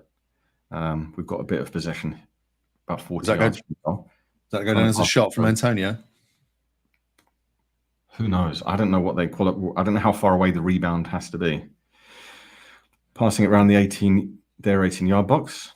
When we have possession, they just fall back. They're not too keen on. I mean, I say that. When we've got the ball in defence, they're actually pressing up. When we've got the ball in the final third, they're sitting back, which might not seem makes any sense, but that's what happens. Good pressing though. Good pressing from West Ham. I like this. Yeah, I mean that was Souček pressing right up the front, and then Alvarez fouled someone, but I think it was just a standard foul. Yeah, no yellow card. Oh, he slid in. Yeah, he slid in on Traore. Did clip him. Left a marker. Seen if the ref did a bit of common sense there. If you do that in different games against different teams, like at Anfield or at City or whatever, they'll probably just give you a yellow card for the sake of it. Yeah, Fulham have got possession and they're going forward as quick as they can. They've got it on the left wing. Open game. Pass it, cross comes in from Fulham, bobbles around 6-yard box. Areola claims from Raul Jimenez and his funky hair do. Yeah, wow, didn't notice that. I thought he had a hat on. That is a strange haircut, isn't it? I'm not allowed to say that these days. Crisscross dreads. Well, I don't think it'd suit me or you. But like that. Yeah. It would look strange on us. Jeff, how are we lining up? Because on the left, Souček playing at 10, roughly speaking. Game 7 minutes in has just been all over the place. No real quality. And when we've had it, we looked okay. But both teams are kind of losing possession by attacking too quickly. Like, oh God, Alvarez gives the ball away stupidly. They've got it 30 yards from goal. Shot goes in, deflection, Areola saves. Silly Alvarez did not need to do that. Yeah, I mean, it is what you'd imagine. Souček is central. Kudus is on the left. Emerson Wan-Bissaka hadn't really had a chance to do much in an attacking way yet. It was a large hoof forwards. I think Kilman hoofed it forwards to Antonio, but it was over his head. So if we could stop doing, definitely more positive than the Bournemouth game already. I think we've done better now than in the whole of that game. Yeah, I mean, right from the get-go, it's an open game. Like Fulham have got the ball now, attacking the right wing. Traore tries to take on Emerson, doesn't manage it. But I think Emerson. No, I thought it was going to be a corner, which Traore thinks is a corner, but apparently it's our goal kick, which they're going to replay now. Oh, yeah, it was. Fair enough. It was a good tackle, and then Traore kind of ended up falling on it. Yeah. And it's squirmed out. Rosie, what's the choice of tea? Ding dong. Ding dong oolong. Just the classic match day experience. So I think Alvarez tried to have a beer at halftime. Whenever any team gets it, they want to attack very, very, very quickly. No one's interested in possession. No one's interested in knocking it around the back first and then building. It's all a bit quick. Alvarez wins it from 2 in the middle. Very nice player. Bowen gets fouled, does the ref say? Gives the foul to Fulham. I thought Bowen clearly had possession and was clearly fouled. He has possession. The Fulham player effectively punches him in the face. And I'm just watching. Yeah, I can't see how that's a foul the other way. If anything, it's play on. But how was Bowen fouled in? It's ridiculous. I can't tell what the ref is doing. Like in literal way, like. Weird. That was weird. I think, he has given it. I mean, I don't know how that happened. There was not even a 50-50 about it. Bowen had possession. And the Fulham player, their first contact between the two people were the Fulham player's hand and Bowen's face. So how is that? Paqueta's on the bench because he's just come back from South America. Got back late, I think. Yeah. And the conclusion that everyone's kind of come to is that, well, it's an away game if we can sub on players. The confusing thing is that would you sub on Paqueta and Soler? That would be interesting. Ball comes in. Areola claims. Areola immediately rolls it out to Rodriguez, I think. Dribbles forward, gives it to Kudus on the left, runs forward to get it on the left wing back from him, and we win a throw in. What's interesting, I've noticed they keep targeting the left side. So Wan-Bissaka has been caught out a couple of times already. There's 2 or 3 of those diagonal balls that have gone that way, and they've got them. Yeah. I mean, they are doing that, but he's still got the pace to get back over there. So that doesn't worry me. The only thing that worries me is that if we push up too much and if Emerson goes wandering, Traore getting down there. Yeah, John basically sums it up quite well. Silly mistakes from both teams, but also both teams won't be too unhappy. So 11 minutes. Camera's looking at the Fulham bench, which is not the most... Okay, we've got a throw-in. We've got a few players in the box, even though the throw-in is not that near. Antonio's going to take the longest throw-in that I've seen a West Ham player take in a long time. Yeah, it's got a long throw. Hurls it into the box, but I don't know why we do that. Nothing comes of it. Ball comes back to Antonio in the left wing, passes it to Emerson, who's probably going to put a cross in, does. And it hits Souček on the head and goes out. On the ear, I think we'll call that one on the ear. I don't know why he went for that. Yeah, he had to kind of duck down in a weird position for it to connect with his head, which he did, and it just went out. So, yeah, that would have been that. I mean, to score from there is impossible. So all he had to do is try and knock it. Yeah, I mean, there's going to be a lot of attacks. There's going to be a lot of corners. There's going to be a lot of shots, both on and off target, because both teams seem to believe that there's just no time to lose. And the game is only lasting for another 10 minutes, and they just must both attack. It's good. It's good to watch. Yeah, Jimenez does the falling over, so therefore I was fouled thing. I mean, some contact. Dubious, highly dubious falling over from Jimenez. Slightly extreme reaction, I feel. Something like a bit of patience with football fans. We love it. Yeah, few games in. Get rid of them all. Sell everything, save the money, bank it, and then get into other football manager. Fulham are playing the ball around 20 yards from our goal. Smith Rowe, I think, gets it. Kudus tackles. It's just 50-50s and bobbing around scrappy. We come out the better. Kudus runs forward with it, takes it over to his left wing. He's got 3 players around him, and he gets fouled, and the referee gives it. Borderline yellow card because we were countering, but 13 minutes in, ref doesn't give him a card. I mean, yeah, it would only have been a fair yellow card if you'd already done that 3 times, which some people agree with, disagree with, about the idea that if you do 3 of them repetitive fouling, then you should get a card. But that wasn't too bad. All of our players line up on the 18-yard line as Emerson looks to swing it in. I mean, we're still not that far away from the halfway line with the ball, so it's going to have to be a unbelievably fantastic free kick. Ball goes in right side of the box. Fulham player clears it. I don't really know why we're doing this. Yeah, I hate when we just launch it like that. Yeah, I mean, someone mentioned Allardyce earlier in the chat. that's basically like Allardyce Mm. ball. If you have to just name a manager and then put ball at the end of his name, I don't really see the launching it in unless. Even when Allardyce did it, it was probably more. You had Nolan and Carroll, and that's what their game was. Yeah. And then you got Sean Antonio's Dyche. not going to win many headers. Yeah, That's Sean the ball Dyche. That's forward, what though. his game is. Okay. Some teams do that, but we haven't got the players for that. So I don't really know why we're like if the ball goes near, we're like, right, let's launch this thing in. That's your suggestion there as well, isn't it? But Antonio right, Bowen up top.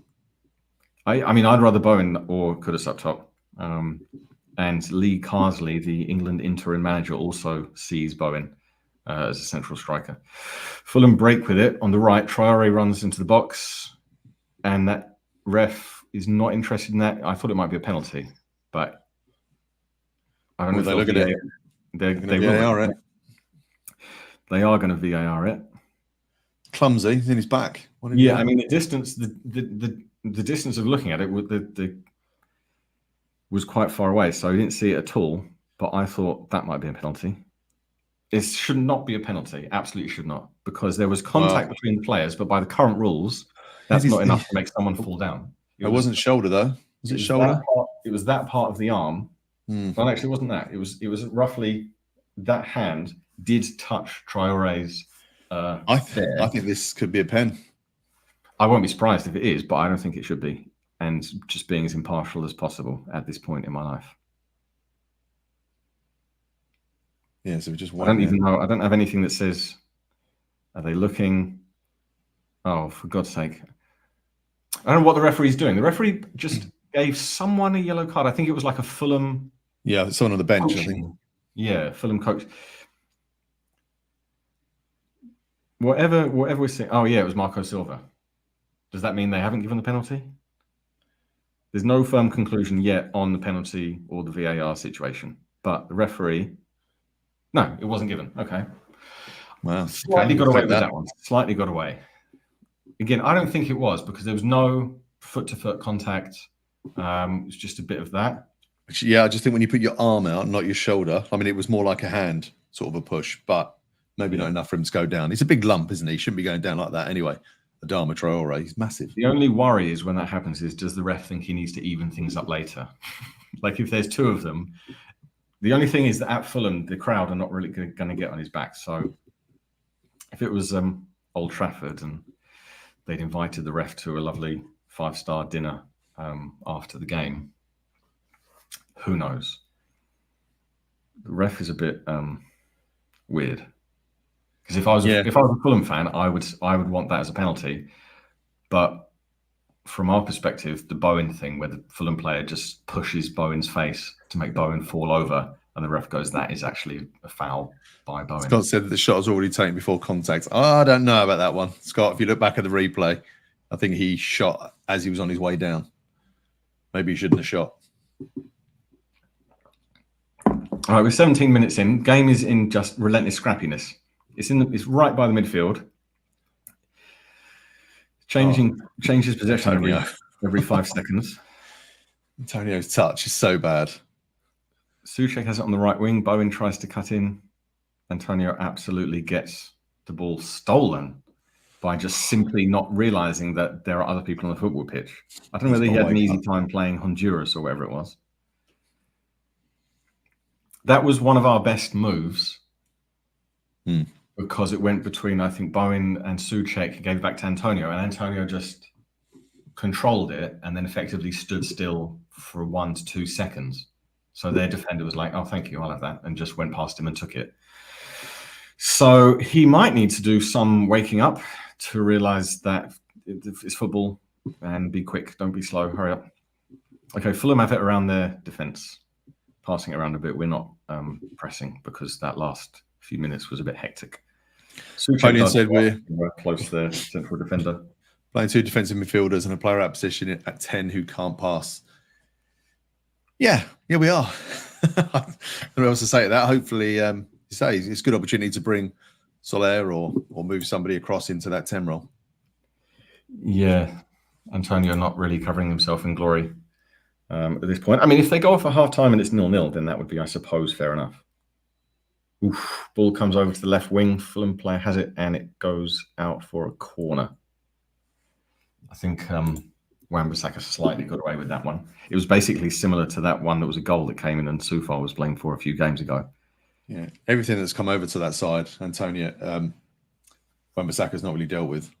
Yeah, cross came in for the right, and then Wan-Bissaka let it bounce, and it was curving away from him. So that made him just kind of think twice about it, and then it went to the Fulham player rather than him make a decision. So Fulham corner, Andreas on the right, ball comes in, headed, goes back toward the corner, but there's no one there. We've got it, and Bowen spoons it away for a Fulham throw-in. I mean, that sums it up, doesn't it? That clearance.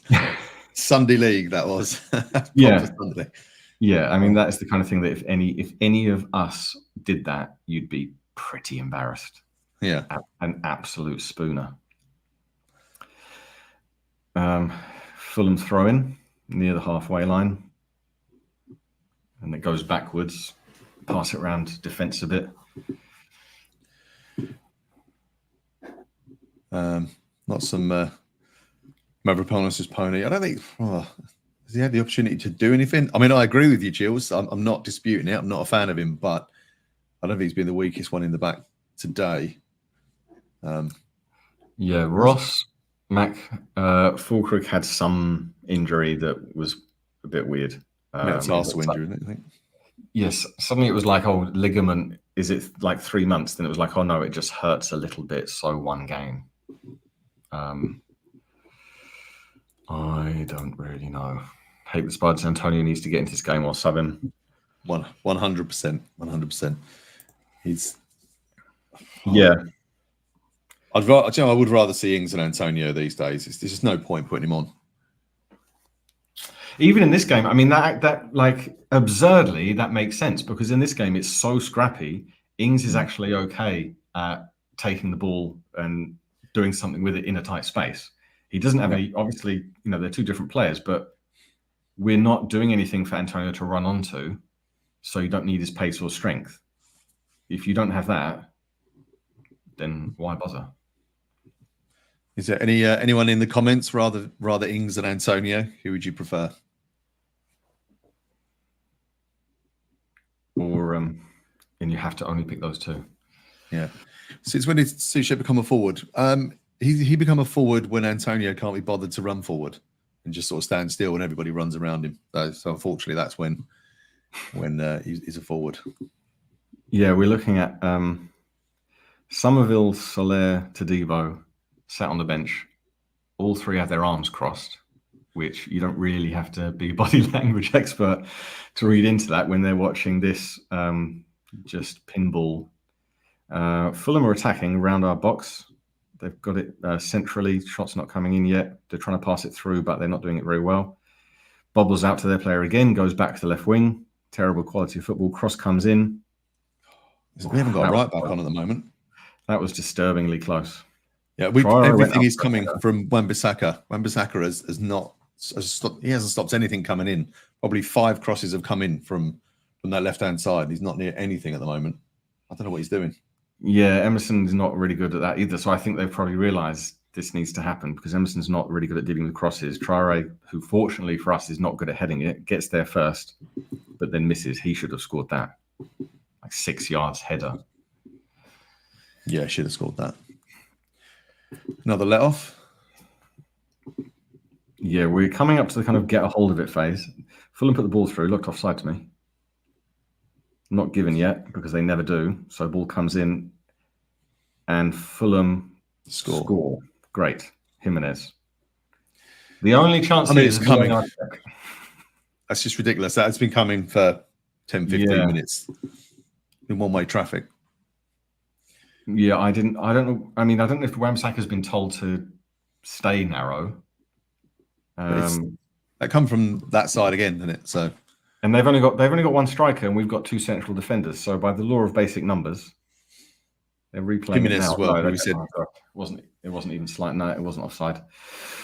Oh fuck! So we're 1-0 down. Was that Kilman? Kilman played him on. Not looking across. Kilman played him on. Mavropanos and Wan-Bissaka both stopped because they thought it was offside. That is shocking. Wan-Bissaka and Mavropanos stopped, giving Smith Rowe all the time in the world to slowly turn 2, 3, 4 seconds to turn and pass the ball to Jimenez, who had been let go by Kilman because he was already up trying to keep someone offside and it didn't work. So that was an enormous pile of defensive shit. Yeah, not great. Not great. I mean, yeah, this has not been good. Terrible goal to let in. What can you say? Well, it's not working. If he's been told to play narrow, it's bad tactics because, yeah, he stopped nothing. I mean, they should have been working on that, you would think, for the last 2 weeks or their entire football career. In that, how to play the offside rule and play to the whistle and other like basic football phrases that you might hear on a training pitch of 10-year-olds. Yeah, the problem is as well, like to have two central defensive midfielders, nothing has come through the middle. Everything's come out wide from Fulham. So, yeah, it's obvious. Yeah. They're not stopping anything because that's not where the ball is. Yeah, we got lucky a few times. There was the cross that Wan-Bissaka didn't deal with. There was Traore's header.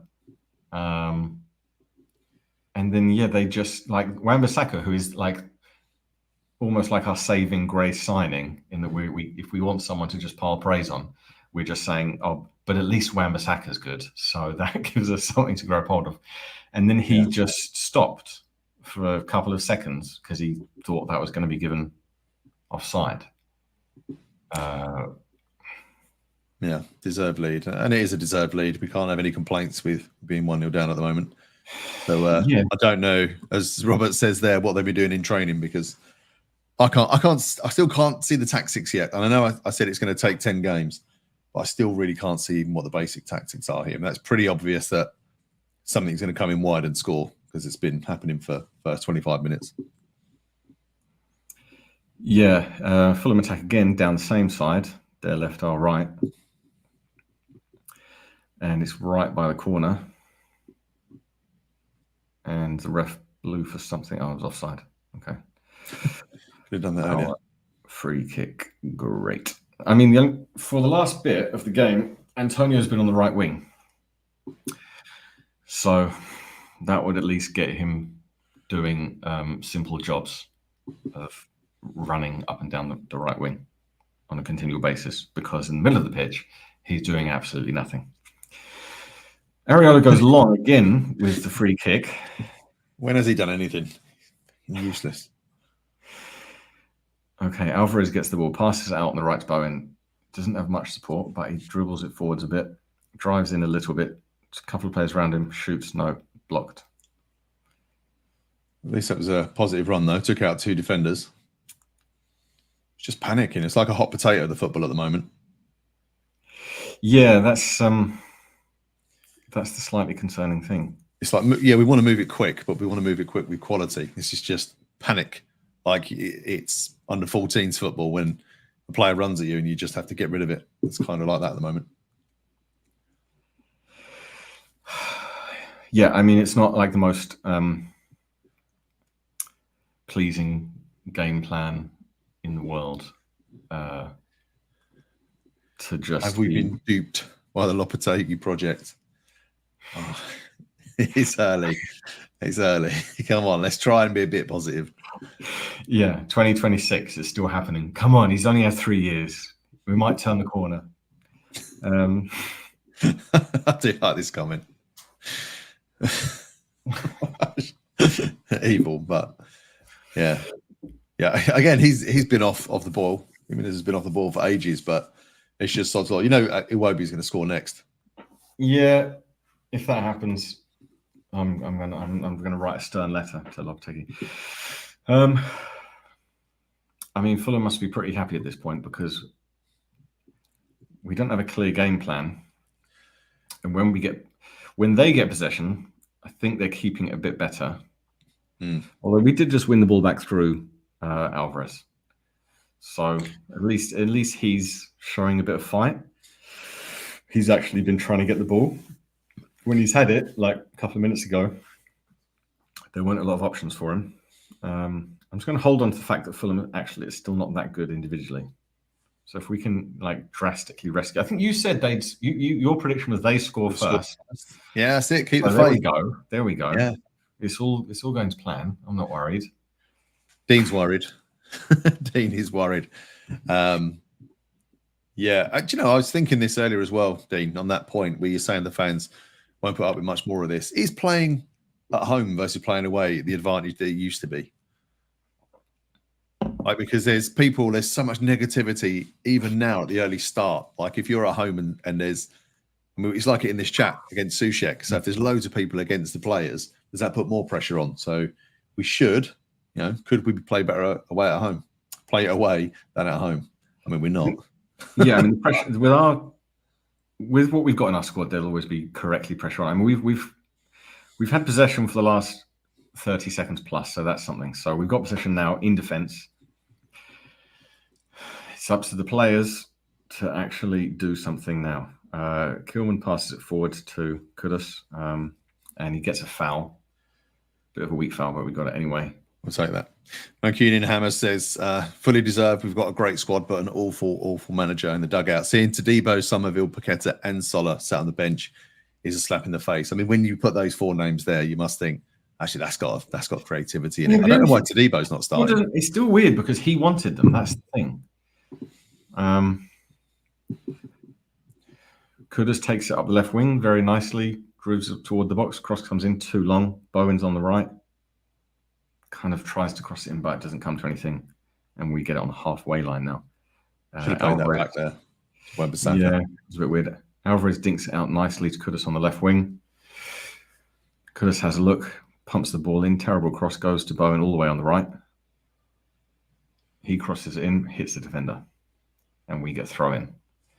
And that was a reasonable passage of play. Still not. Sometimes I feel like we have a shape from defense to midfield, but I don't feel like we have a shape from midfield to attack, or I don't feel like we have a shape from the wings to attack. We still do some okay things every now and then, and there are some ambitious passes, but I'm not seeing much transition from midfield to attack, or when it's out on the wings. It's not 100% clear what the options are from there. As Souček spoons it over with a terrible shot. That was a terrible one.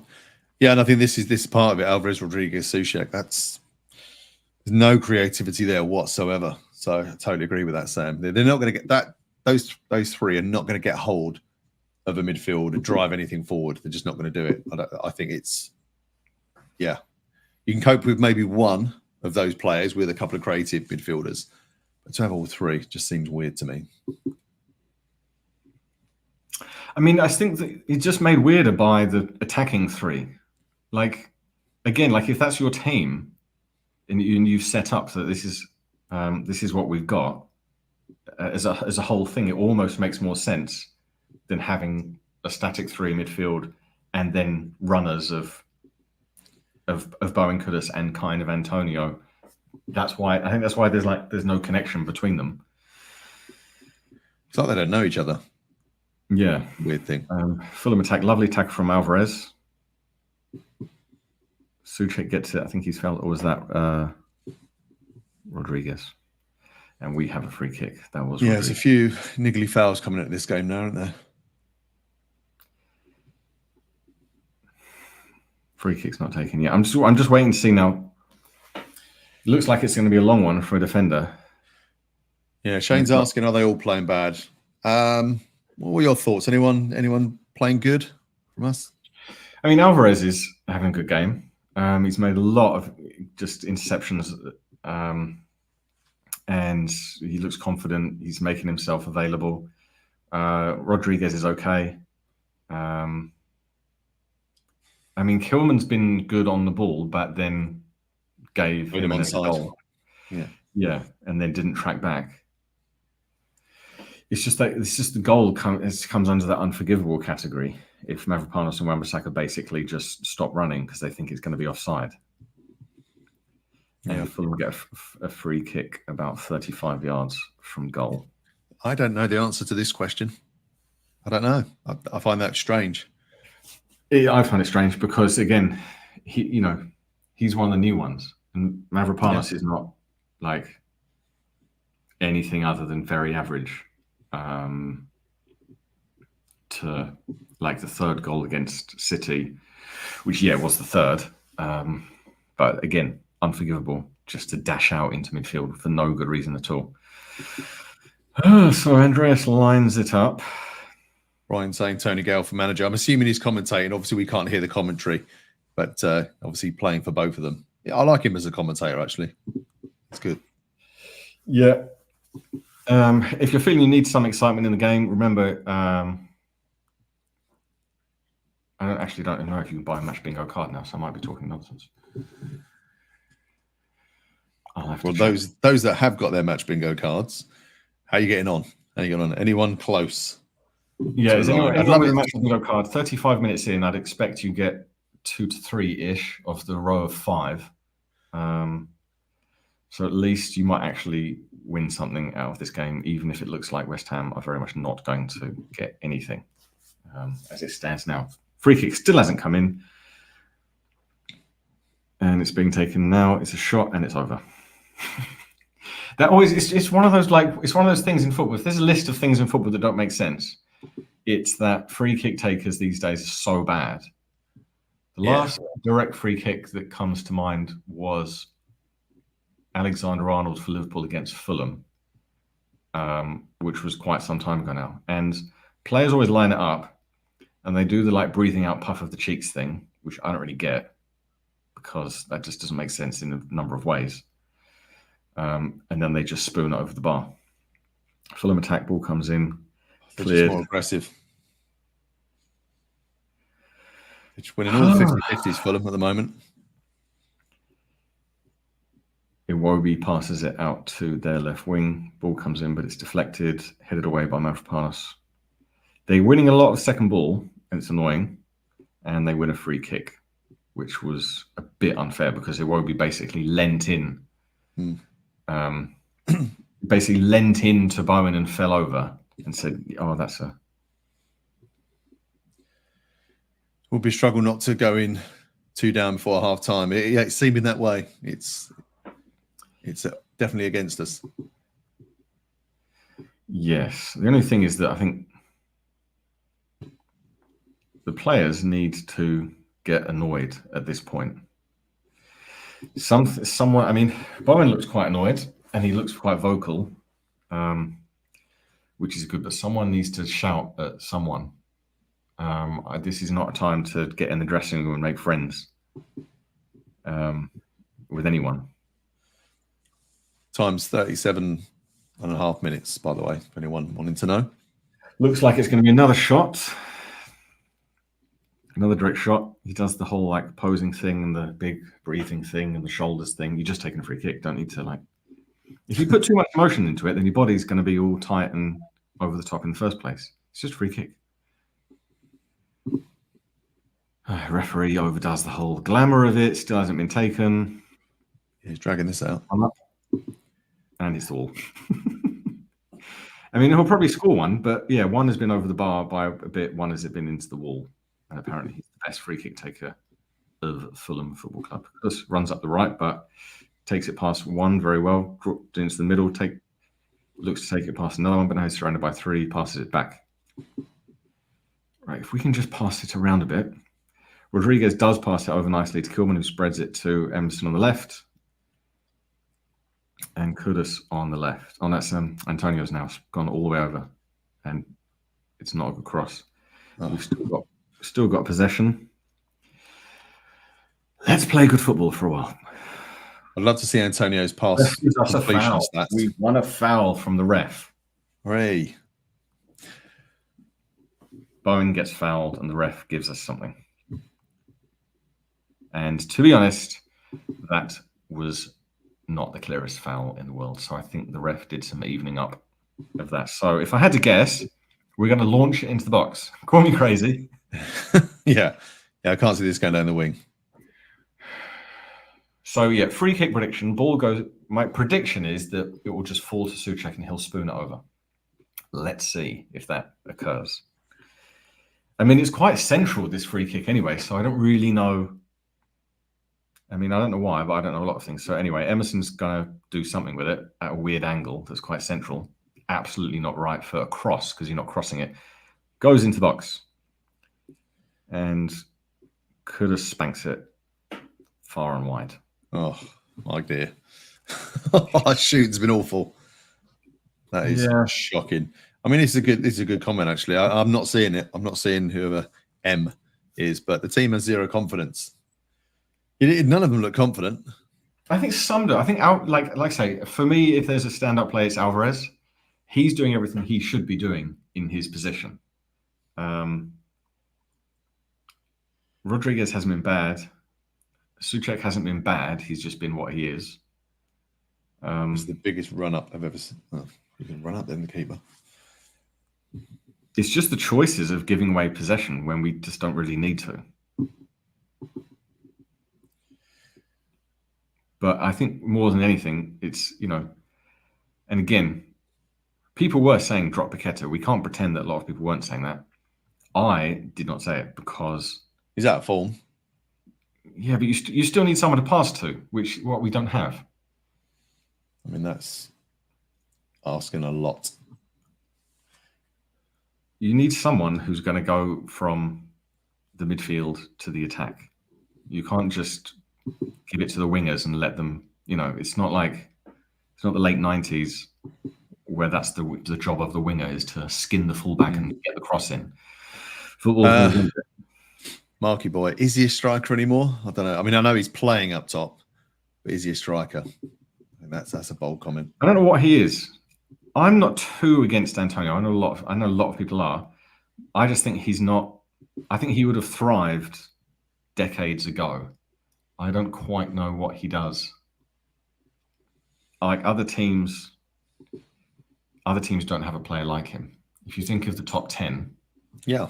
But I mean, Antonio would get 25 goals in League One and maybe 20 in the Championship and maybe 5 in the Premier League. So loose. It's a good run. Kilman does run forward with the ball. At least we've got it now. Left wing, Emerson gives it to Kudus, but it's very, very wide. No options. Come back to Alvarez. I mean, at least when Alvarez gets it, that was like a, slightly forward pass to Rodriguez. He didn't only go back to the defender, which fair enough, Emerson did. But then it comes back out left. Like around the defense in the midfield, we're not bad, but it's just when we try and attack, we don't really know what is the aim of this, because it's not really to get a cross in, because we're not doing that. Like, when we have it wide, we're not just driving to the line and getting the ball in anyway. We're kind of coming back, and then we're like, and then we pass it around with like Alvarez and Emerson Rodriguez, and like, okay, that was good. We passed it around a bit near the midfield. Good. What should we do? But do you now? think that's because of the confidence, of who you're playing it into? Like, if you're just launching that into Antonio. Partially. Yeah, I mean, again, that's the modern centre forward. The only one who can get away with it is Haaland. And the endless discussion about Haaland and his touches and his basically Antonio's Haaland without the goals, in that he touches it 6 times, but he doesn't score 3. So yeah, I just think there's not really anyone available, because the players like Kudus and Bowen, you'd hope that maybe you'd pass it in front of them, something to go forwards onto, rather than, again, if you look at other teams at the top end of the league, they don't have players like that anymore. It's a more cohesive unit where the forward 6 players are actually relatively similar to each other in the things that they're doing. But anyway, Fulham off the ball, attack up the left wing yet again. And they haven't crossed it yet. They're still fanning about on the left wing. Iwobi gets a pass off to someone or other who falls over. Won by Alvarez there. I mean, it's just scrappy. We can't clear the ball. We're running into each other. The only good thing I say there is that Fulham went up the left wing and then they ran out of ideas. So it seems that we have exhausted the opposition mentally and emotionally, in that they've also given up on playing football. Yeah, Wan-Bissaka's having a torrid time at the moment.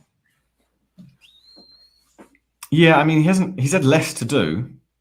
They kept hitting that area in the first 30 minutes, but if anything, we've had more possession in the last 10 minutes, but we just haven't done anything with it or created a chance. We've just passed it around the midfield every now and then. And then we've encroached into the final third, and then we've thought, just never mind. And then we've gone back. Yeah. Yeah, they do swarm us when we have possession. They're defending really well. They're working harder.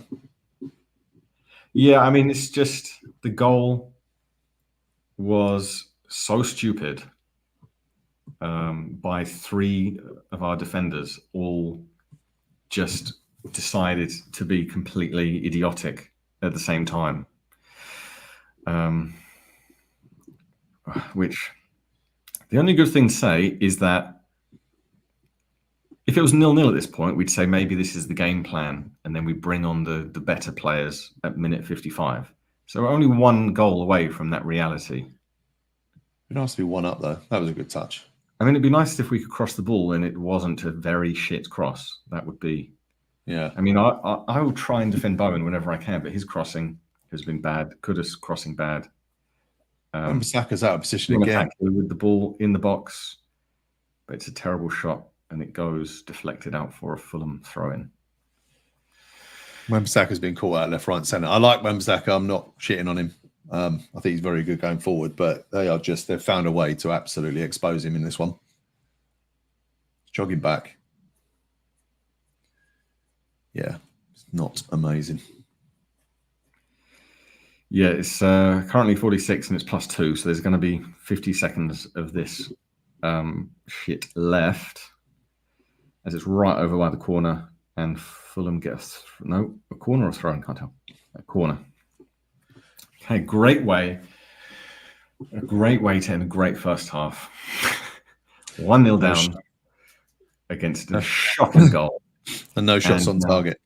Yeah, and now Fulham have a corner. Just to kind of round off the worst half that you'd ever expect to experience in the current state of West Ham United Football Club. Why not? Why not just finish off the first half with a Fulham corner, just for shits and gigs? Okay, ball comes in, and it's a crap one. Referee, please blow the whistle of this shit show. And it's half time. Jesus Christ. Yeah, this is a worrying stat from Dean. Could be in the bottom three if results below go against us. I know we have played City and Villa, so... Yes. Brian here says, nobody linking midfield to attack. Exactly. Mm-hmm. That's my thoughts precisely. Josh, let's see if Jalil was a stubborn noise of the sub. I mean, he wasn't at Palace, so Danny, this is so shite. He better make at least 3 changes. That would be nice. Vince, disgusting yet again. William, we are so crap. I think I did one extra so there, but crap. Pete's just gonna cook paella instead of cow testicles. Chris, we're like a 3 or 4. Couple down, maybe. I'd say you wouldn't complain if we were 2-0 down. 3 or 4, I might.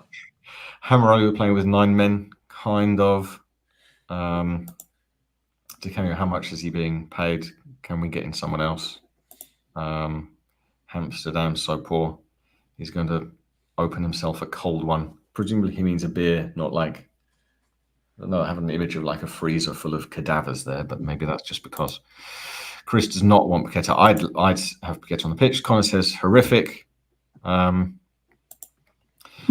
comes up with a creative word for excrement there and says either he says we're dung or dung is kind of some kind of slang. Like, I don't know. No, I think he means dung.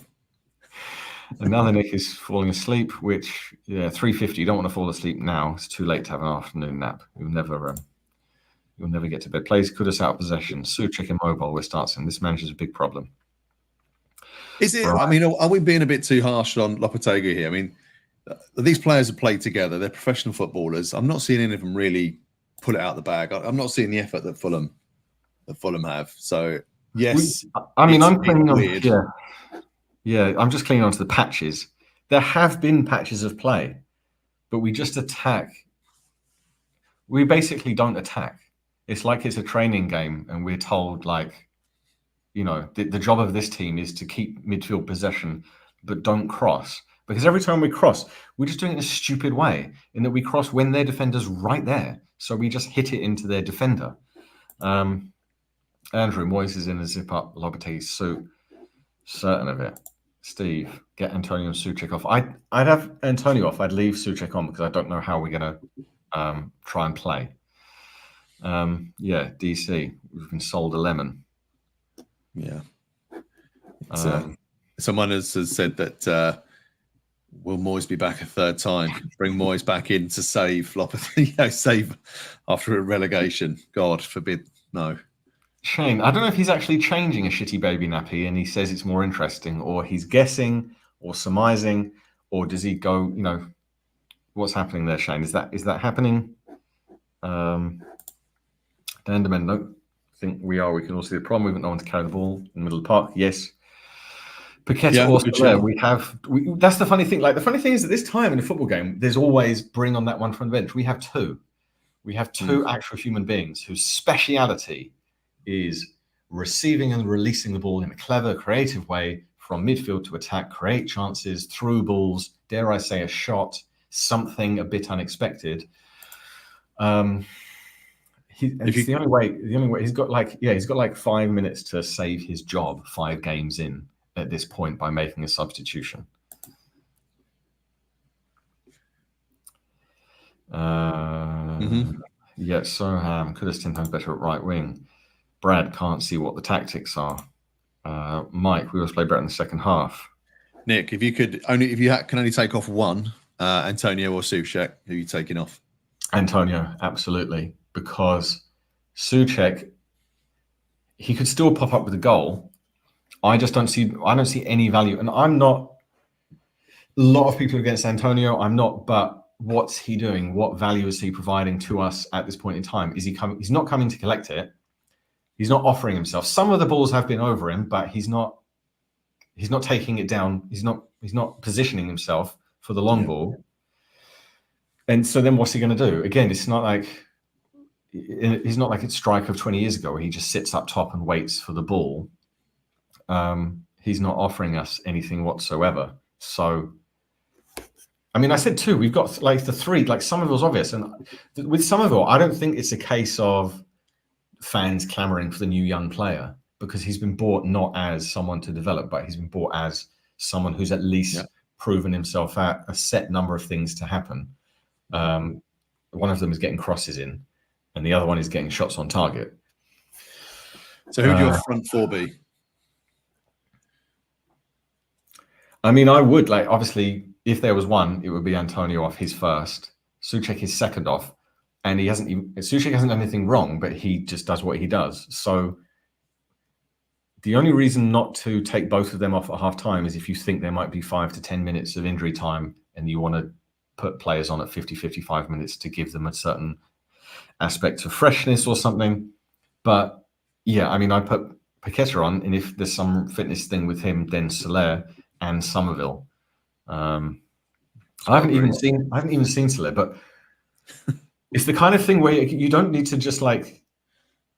It's not that you're just a fan like ranting about it. It's just that your expectations are: does someone have the capability of offering themselves up for the ball and doing something, just something with it? Can you cross it in? Can you turn and play in a runner? What can you do? Genuine question here from Smeg. How long do we give Loppe before major calls for a new manager start? I mean, I'd still give him a season just because of the way it works. You can't just chop and change. It doesn't make any sense. Thinking the grass is always greener because we don't know else. You don't know who's out there. You don't know what's available. Moises. Rent, it does say that because of the rebuild and the new manager, thinks it will take us this season is a small write-off. Now, I do think half of the season probably is, and I think I predicted we'll finish about 10th at the start of the season, and I think that's kind of looking more likely now than probably your prediction. Well, we still might come back into it. Yeah.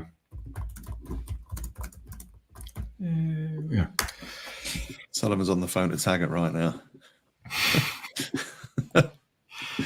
Yeah, tired of writing off seasons. Good point, Em. Yeah, Obsidian has already given up on the Lopetegui project. Jackie comes out differently. Antonio isn't done. This is what happened every time playing week in, week out. Those days are gone. I mean, he's not supposed to be playing. Like, we've got Fulkrug. He just got a bit injured. Jerry, what an awful watch.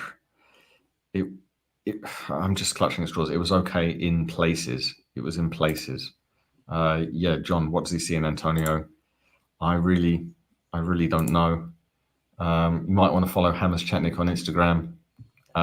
If we lose this game, or if we win, I'll be elated because I'm easily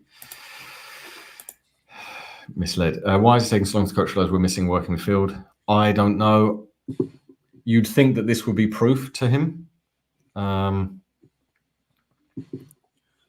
You think that this would show him John is thoroughly fed up. Flawless is usually very pessimistic at the best of times. Jeff is popping shop if anyone wants anything. Crisps, maybe, just something to lift my spirits, just something crunchy. You realise I've got an orange club in the fridge, which I may go and get in a minute. Yeah, I mean, the Souček, it's not Souček's fault, is it? It's just he's not supposed to be an attacking midfielder. John still has faith. 2-1 West Ham. I said that at the beginning of the game. Don't worry, boys. There we go. Souček's going to score, and Somerville. I don't know. Oh, you go. That's right. I was just saying actually that there was. It's not all Souček's fault. I know people do hate on him, and I kind of agree with this one. I think there's been a few. It's been loose from everybody. I don't think there's been a lack of effort. Actually, I think there's. It's not that we're not trying. It's just what we're trying is not working. It's like the touches. It's too quick. It's just too frantic at the moment.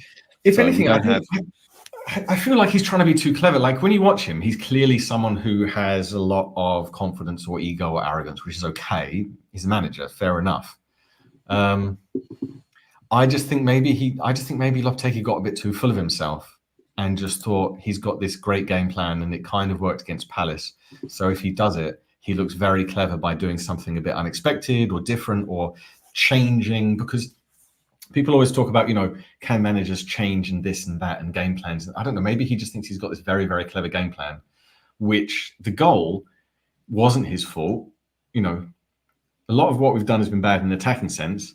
Some of what we've been doing in the midfield sense has actually been okay. And then one time they attack, and probably their best attack, 3 of our defenders, one keeps him onside, the other 2 stop, and then the one that kept him onside doesn't track back. Yeah. So strange goal.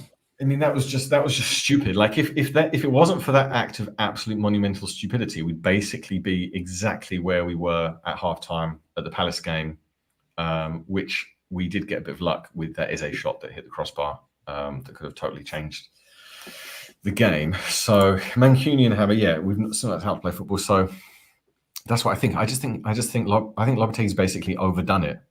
It's just like I feel the same about the transfer window sometimes. When, like for example, if Arsenal have paid for Tony, then they probably win the league. But I think Arteta thinks, well, that's not clever enough. I need to do something that's really clever and amazing because I'm so amazing and wonderful. And I think Lopetegui's just got too much self-belief, if there is such thing. Classic schizo. Jeff Watson, can you get me a ball-playing midfielder, please? To Jeff, do you want anything from the shop? Any comments you've seen, or I'm just going to roll through them?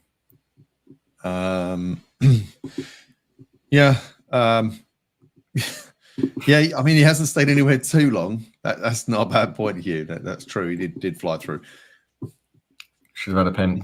I mean, if it had been given, I wouldn't be surprised at the state of refereeing. Yeah, I thought that could have been given as a pen. I mean, it's a good one as well. Both another one from Hammer.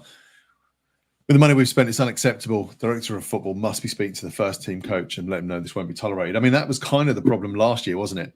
That was that Steigen was bringing in these players. Moyes didn't want to play them. Are we seeing the same again? Pete's gone for a pun there. You have to work for it for a bit. It takes you a second to figure out that pun. Won't explain it because no joke is funny. This is another good one as well. I mean, what Premier League manager looks at Antonio and Souček and think, yeah, they're quality. I love that. I mean, that's true. That's true. Yeah, don't worry. It says actually like Alvarez and good in the middle of the pitch. Yeah, exactly. Like some of the play, some of the movement. We've taken possession off them well. We've won some 50-50s. Some of the midfield to defence, okay, it's not bad. People are offering themselves. It's not like it's always just midfield, go back to defence, go back to defence. Sometimes we are trying to keep it through midfield. And then it's like, not really many actual people to pass it to. Antonio's not showing for it or running. Two key parts of being a striker without possession is doing those two things.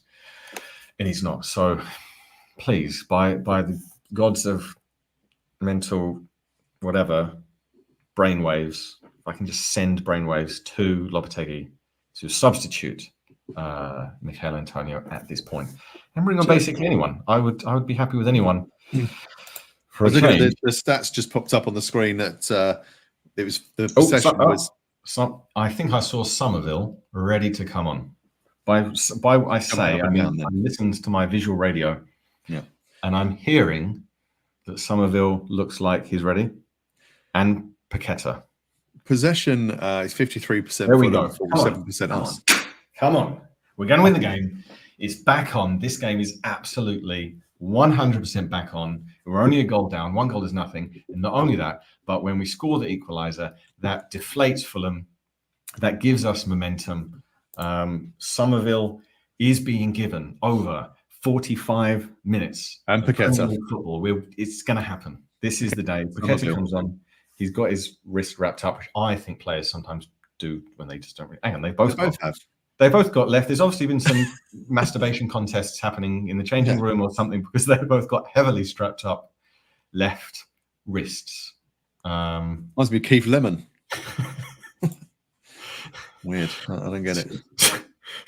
Small element of comedy. I don't really know. Maybe they were giving each other like Chinese burns or cooking accident. I don't really know why. So who's off? Like a very aggressive high five. So here we go. This is what we wanted. This is what we've got. Two changes. I was so excited by seeing them coming on. I don't know who's gone off, and I don't know who. I'm trying to figure it out. Yeah, there we go. Mancunian says, owning up to this makes those subs. I mean, Ralph says it's not rocket science. Ralph, I was trying to be very happy and optimistic. Don't pull me back down or off. Right, ball kicks off. I still don't know who went off for those two. Souček's off. And Antonio. Really? Yes. No. Hey, listen to the fans. It was the mental wavelengths. That said, Fulham are attacking. I nearly scored. Oh, shit. Here we go. Come on. Souček will stop that. I'm so pleased at this point. We could have gone 2-0 down, but we did not, which means we're only 1-0 down against Fulham. And now we have Antonio and Souček both off. So happy days. Yeah, come on, 2-1. Come on, let's see. I want us to get possession. Currently, Fulham have got it in their defence, but I want us to get possession. And I'm expecting just like I would say FIFA, but I didn't really play FIFA since 1998. So I'm just going to say video game levels of footballing, passing as soon as we get possession. Throw on for West Ham. I was surprised that possession was only 53% for Fulham in the first half. It felt like they had it a lot more. I think we just had a patch where we almost didn't realize we had like 30 to, especially 32, 33 minutes, basically all the way to like 41, 42 was basically all us, but we just did weird non-footballing things with it. So it was quite misleading to believe that we had possession when we didn't actually play football with it. I don't know how we managed that paradox, but it became real. Still haven't managed to actually maintain possession now. Are we going to get it under? We do have the ball under control. We got the left wing. Somerville has the ball. I'm expecting an assist immediately. Doesn't happen. And Somerville wins a free kick. So, Dean, good point. They should have started that. That's what they should have started. So, but they'll be fresh. At least they'll be fresh. Hopefully. Yeah, we've got a left winger at left winger, a right winger at the right winger, and we've got the man who scored 16 and assisted 6 from the central attacking position last season in the Premier League in Bowen. And Emerson goes to put the cross in. He looks. Players are waiting for the cross. Emerson right on the left. Come on. Cross comes in. Right. Shot on target, though. So shot on target. We'll go with that. Mike, having a coach who reacts quickly is refreshing. Don't need to wait until the 85th minute. Fulham attack on the left. Cross comes in, not great. Goes out to the Fulham right wing. We do need to close them down more quickly, though, when they've got the ball. Iwobi's got it. Oh, that was bad. Passes it centrally. Smith Rowe passes it to the right wing. They put their cross in, and it's cleared by, I think, Mavropanos. Mavropanos, yeah. Let's see what Paqueta needs. Kudus on the right wing. Wan-Bissaka overlaps. Strange that Kudus didn't pass to him there. A bit weird. Yeah. Opted to go inside to Paqueta, but if your fullback overlaps, it's basically an unwritten rule that you need to pass to them. Otherwise, why did they bother? Wan-Bissaka stayed up there. Paqueta's on the ball. Gives it back to defence. And ball gets spread over to the left wing. Lovely touch by, I think, Emerson. And I think we got a foul. Offside. Even though ref could have let that go because Somerville had the ball. Offside. Right? Yeah. Shite. Emerson's injured. Down.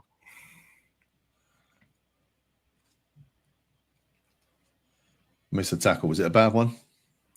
It was, the camera was of the radio was too far away. Not like anyone's listening. I don't really know why I bother. It's in some pain. I think it's his knee.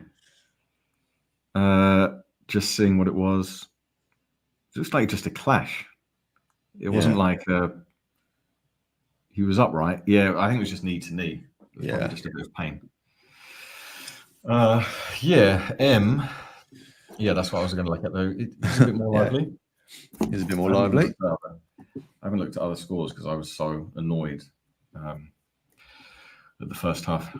I mean, it is like just having those players on the pitch just totally changes the intent, because they're like, now Fulham players are starting to think, hang on a minute, and they're going to start thinking about what we have. Brighton Ipswich 0-0. Liverpool Forest 0-0. Didn't expect that. City 2-1. Brentford, Leicester 2-0 against Palace. Chaz, how did Loppy cost you a grand with that lineup? Let us know. Yeah, West draw in this game is currently 7-2. West Ham win 12-1. Was there any match bingo winners in the first half? I'd love to. Be good if someone won while we're online. Otherwise, they could just lie. We're not going to know. But I hope someone does. Yeah. Anyway, Fulham having defence. I look at my card. First half was so abysmal. I got 5. I got a row, but someone else won it. I think. As Fulham attack, I basically got that with my match bingo. Oh, shame it's not across the top. Yeah, so close. Anyway, Kudus has it on the right wing. Nutmeg. Got to release it. Oh, nutmeg then foul. Okay, ref gave it a foul. Yeah, nutmeg Robinson. Embarrassed him. Again, I mean, he's building up to borderline yellow on that because he just swiped him, not in any attempt to get the ball. We were countering. Yes, it was halfway line, but we were absolutely countering. So could have been yellow.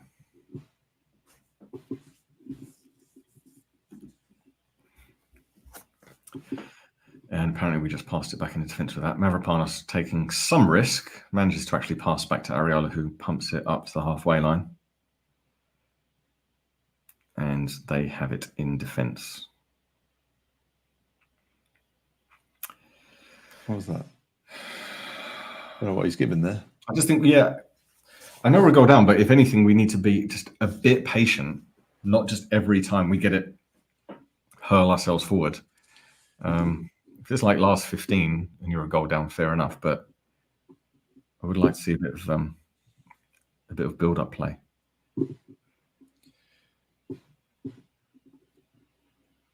That was we attacked. Was that on a foul on Antonio? I think ref's given it and a yellow card. Okay, so ref has finally given their player Lukic. Yeah, it's not the first foul Lukic has done though. No, that was on Somerville. But I think it was Antonio's been subbed off. Stupid dickhead. So in that case, I wondered why is he running so fast? I was misled there. Somerville broke through the middle. Yeah, has a yellow card on its own. There we go. That was a nice bit of play. I think it was Bowen that laid it back to Somerville, who burst through. I think starting Somerville seems to be the most logical thing that anyone who has watched football for any period of time can see needs to happen because he's running. Very forward thinking. The only thing is Paqueta's going to cross it in, which I don't really see why we do it from that angle. Ball goes in, and again, Fulham just think, thank you very much, head it away. Yeah, it's floated. Attack with Traore, don't go in on him. Keep that on. Right, done well. Yeah, that was good. This is the end for Antonio and Soucek, says Father Hammer. Yeah, I mean, Rodriguez did really well there because Traore is going to do one thing, and it's really annoying when you see like the defender against the pacey attacker and they run toward them. They want you to do that so they can knock it past. But he didn't. He was really patient, watched the touch perfectly, and then collected possession nicely and then just passed it away. But we're having more possession now. Then we'll give it away. Yeah. Curse of the commentator. Alvarez does very well to get it back to Paqueta in a tight spot. Kudus passes it back to Alvarez. Alvarez takes the risky move of keeping possession for a while for no reason. Still keep possession for no reason. Yeah, ref gives it. Yeah, Somerville is rapid, says Danny. Yeah, he is. Yeah, it's good. Need a bit of pace. Well, let's go out on the left wing. It's out on the left wing. Fulham still possession. Somerville gets it under very nicely, but it's bobbling around. Now they have too many around him. Fulham get it. They've got it on the right wing. Yeah, Jeff, probably right there.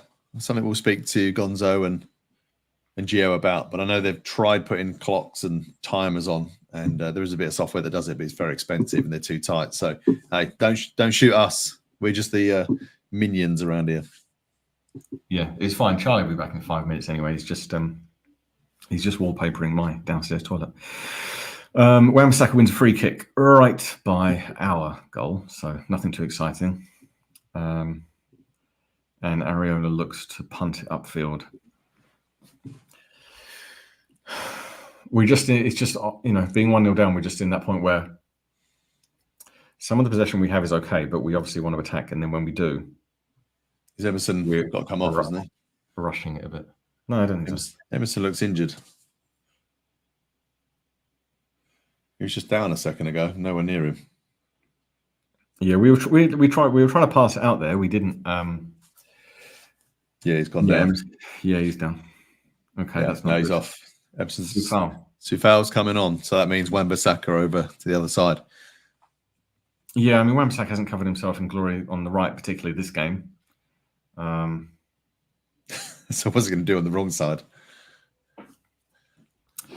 Yeah. Oh shit. So top Nyana. Lopetegui's tactics pummel the opposition with battle players win again in the second half. I mean, yeah. Again, this could be not far off the Palace game, but it was just that stupid ridiculous piece of defending. Dave Somerville's positive must be starting. You'd hope so.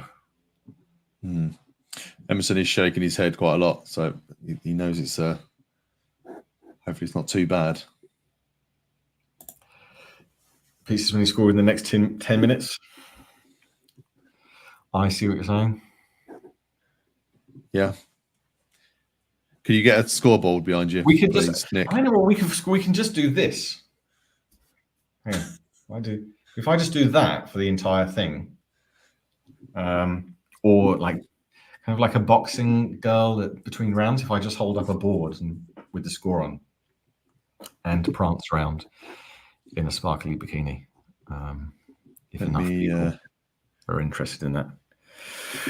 I'm not sure if that sub actually happened, but the game's on. We're pressing with incredible stupidity because we pressed too fast and could have just hacked their player down and gave them a free kick, which is what they would want. And we were pressing with like a lot of vim, verve, and gusto, but then could have just hacked down their defender. So it was. We are, I think, I mean, their goalkeeper's got the ball, bone goes up to them. We are pressing. Somerville presses. It's not that cohesive, but we do make their right back pump it forwards. Yeah, it's more energy. So we did win it back there from them having it. It's all very well to do if you're not 1-0 down against a worse team. Like if you just gave them the first 45 minutes head start,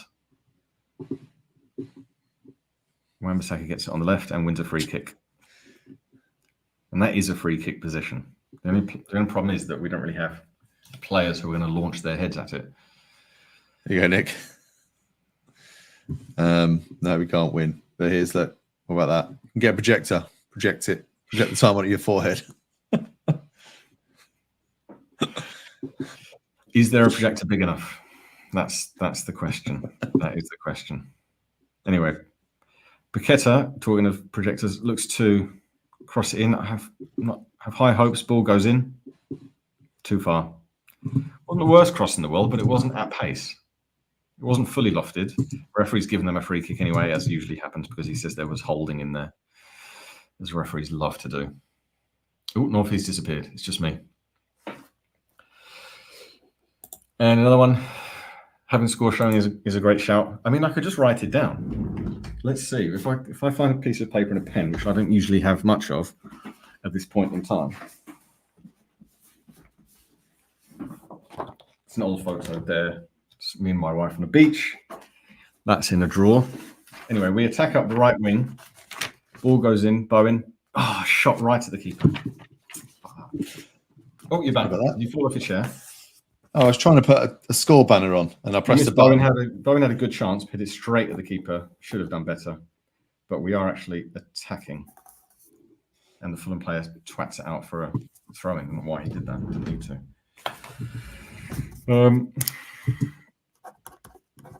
So what we're going to do now. You see that? That was free. That cost nothing. So I'll just do that. You don't need to see my face. If I could put it on my forehead, does that? How about that? How about that? I'll just wear that. All I need is like a hat to balance that on. Hang on a minute. The Fulham player's down pretending to be injured, even though he's not. What we can do is another one. Just look at the banner. Yeah, well, I'm going to have to do a very, very dickheaded thing now, which is I'm going to have to wear a cap backwards. And if I can manipulate this. So it seems like a lot of work, mate. Well, there's nothing else to do. We haven't scored. Bowen probably should have scored, although it was a slightly difficult chance. If I can kind of... And the Fulham player is still pretending to be injured anyway. So... I still haven't got possession back. Oh, that's not going to work. I think I'm close. All the pieces are there. I just need to knit them together. Like Tony Hart. Michael, that's a good point there. I'll just do it that way. Anyway, we've got a throw in. I'm getting a bit annoyed that we haven't scored yet, as you can tell, but we are attacking very well. And we've got another free kick. I mean, I think their tactics are now foul us, and the referee will just let them continually foul us. So does this... All right. It's definitely better. Yeah. So I need to look that way, but I feel like what's the score? Well, it doesn't matter because you listen to it on the radio anyway. Yeah, the countdown, the time is going to be a lot more difficult. So I'll have to replace a new piece of paper every second, and I don't know who can write that quickly. Maybe next time I'll prepare them. If I prepare them in advance, and every second someone passes me a new piece of paper, we just... I've solved it. Okay, Fulham have the ball, and we are harrying, we're chasing, we've won possession. Sufal gives it to a teammate, and now Kudus has it, who passes it. So we're doing lots and lots of good things, as if we were the better team with the better players. We just haven't actually scored a goal, and we've only had 2 shots on target or something like that. So it's all getting a bit frustrating, if I'm very honest. Never show the score, Lee. Like now, we're passing around really well. We're doing very, very well. This is good play. Oh, that would have been a ridiculous goal. Paqueta's just shot for about 40 yards. Yeah. It wasn't far away, but it wasn't far away, no. Which I find borderline unforgivable to shoot. I mean, it was only over by perhaps 60 centimeters.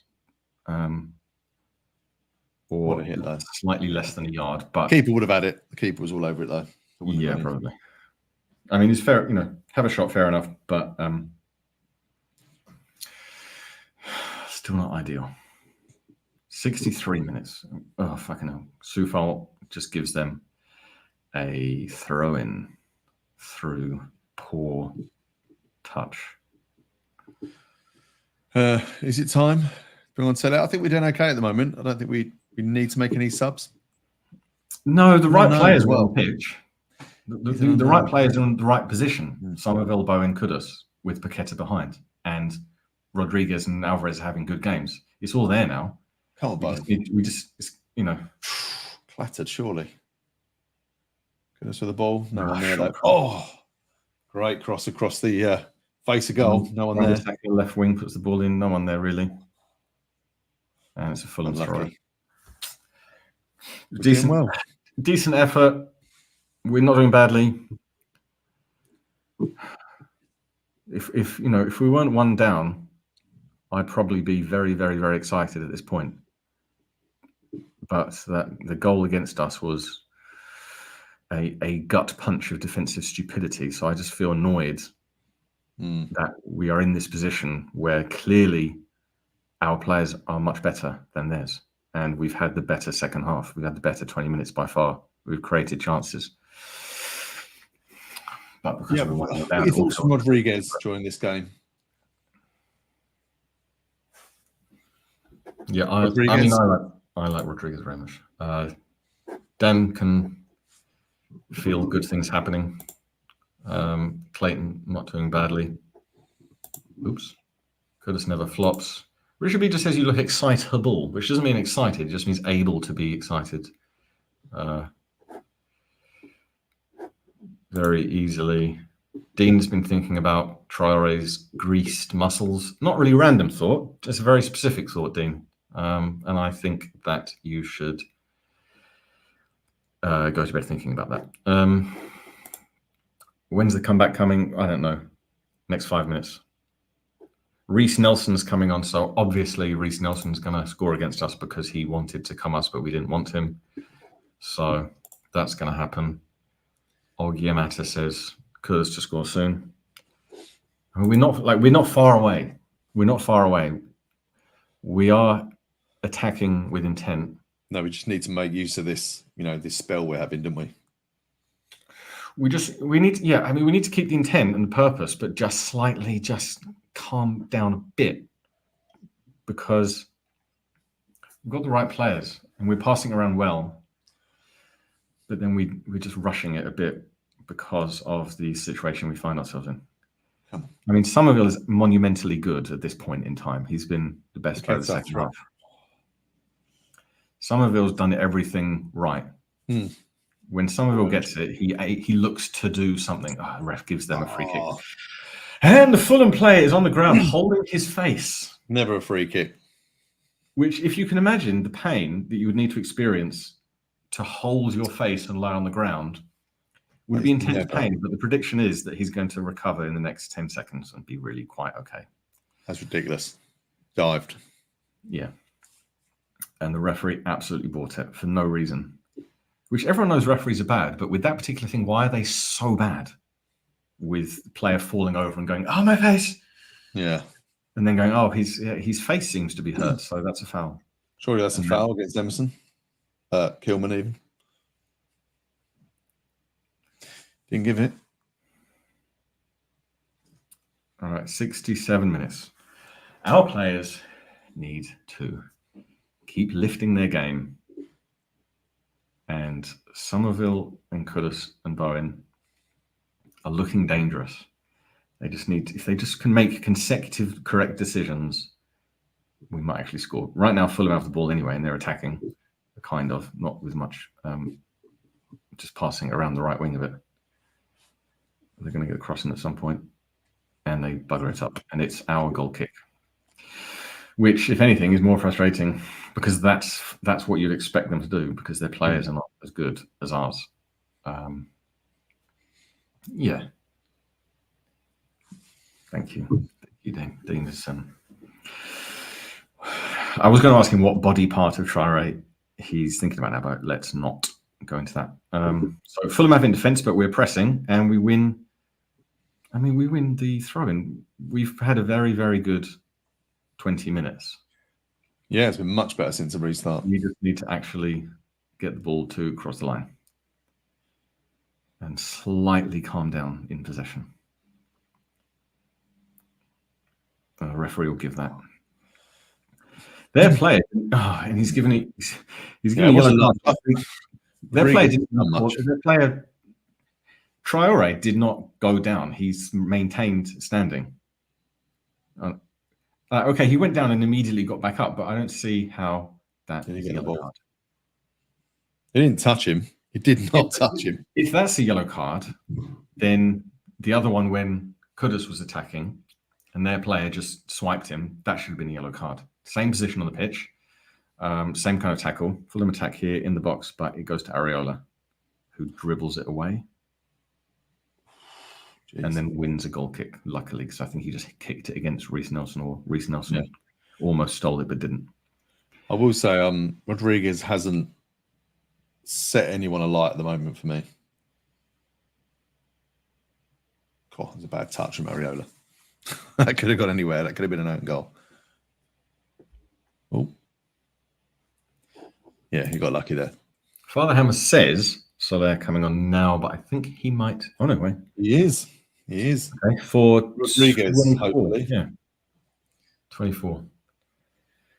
Rodriguez. Yes. Ah, perfect. Now, this will get interesting. 70 minutes. So we've got about 25 minutes to see what Carlos Soler, which is a great name, let's face it. Like, if you were called Carlos Soler, you'd be born with, like, immediate confidence. Sounds like a tanning shop, though, doesn't it?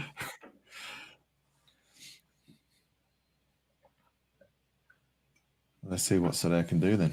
It's delicious. Ding dong tea to get me through this game. Fulham are attacking up the left wing. Can you have ding dong tea ice cold? Of course you can. It's delicious. It's wonderful. It's probably crap both ways. It's an acquired taste. I mean, some people do not develop the palate. Anyway, Fulham cross goes in. They tackle each other there, luckily. They're not getting a shot in. Still on the 18-yard line. Great block by Iwobi. Yeah. Things flickering out.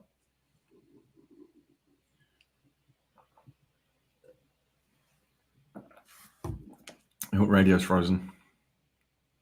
Oh, Jesus Christ. Oh, they nearly scored.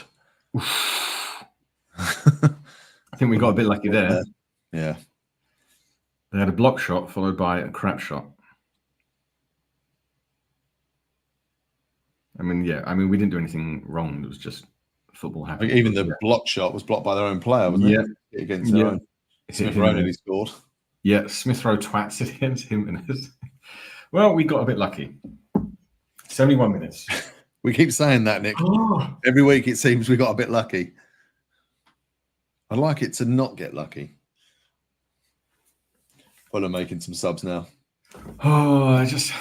We've got the time. I just don't want to be. I don't want this game to just do stupidly like frustrating.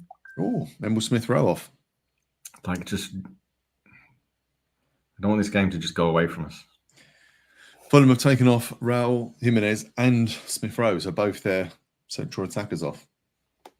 Interesting. Yeah, Liverpool and 0-0. If you have us to draw, Liverpool to win, 9.5 to 1. If you're into that kind of thing.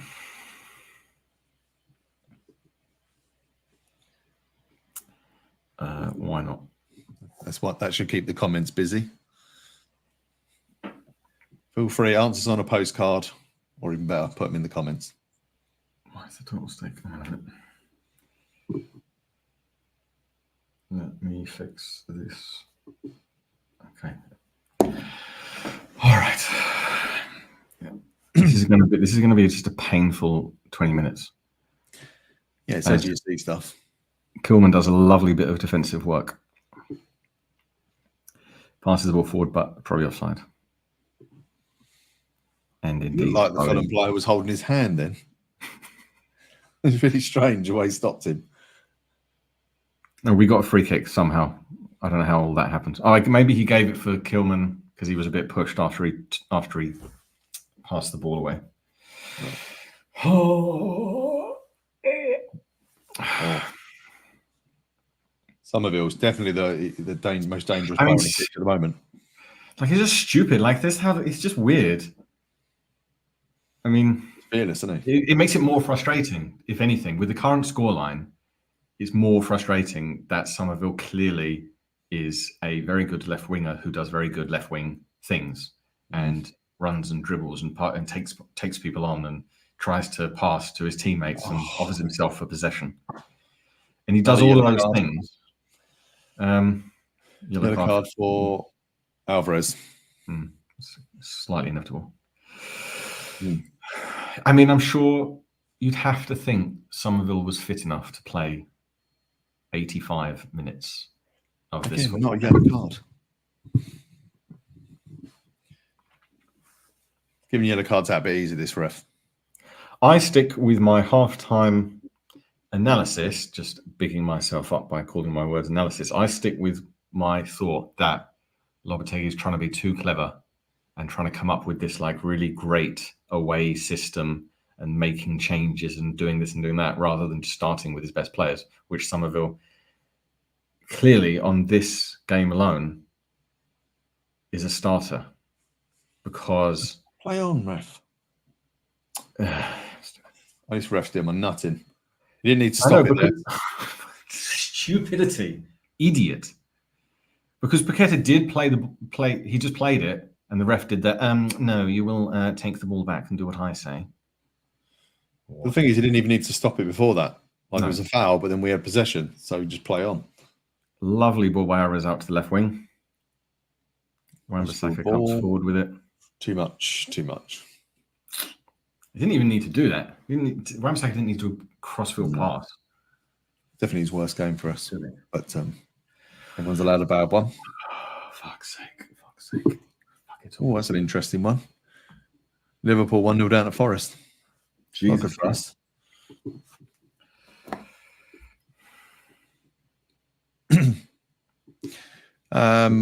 If you felt like us draw Liverpool win, that would be 35 to 1 if you're into that kind of thing.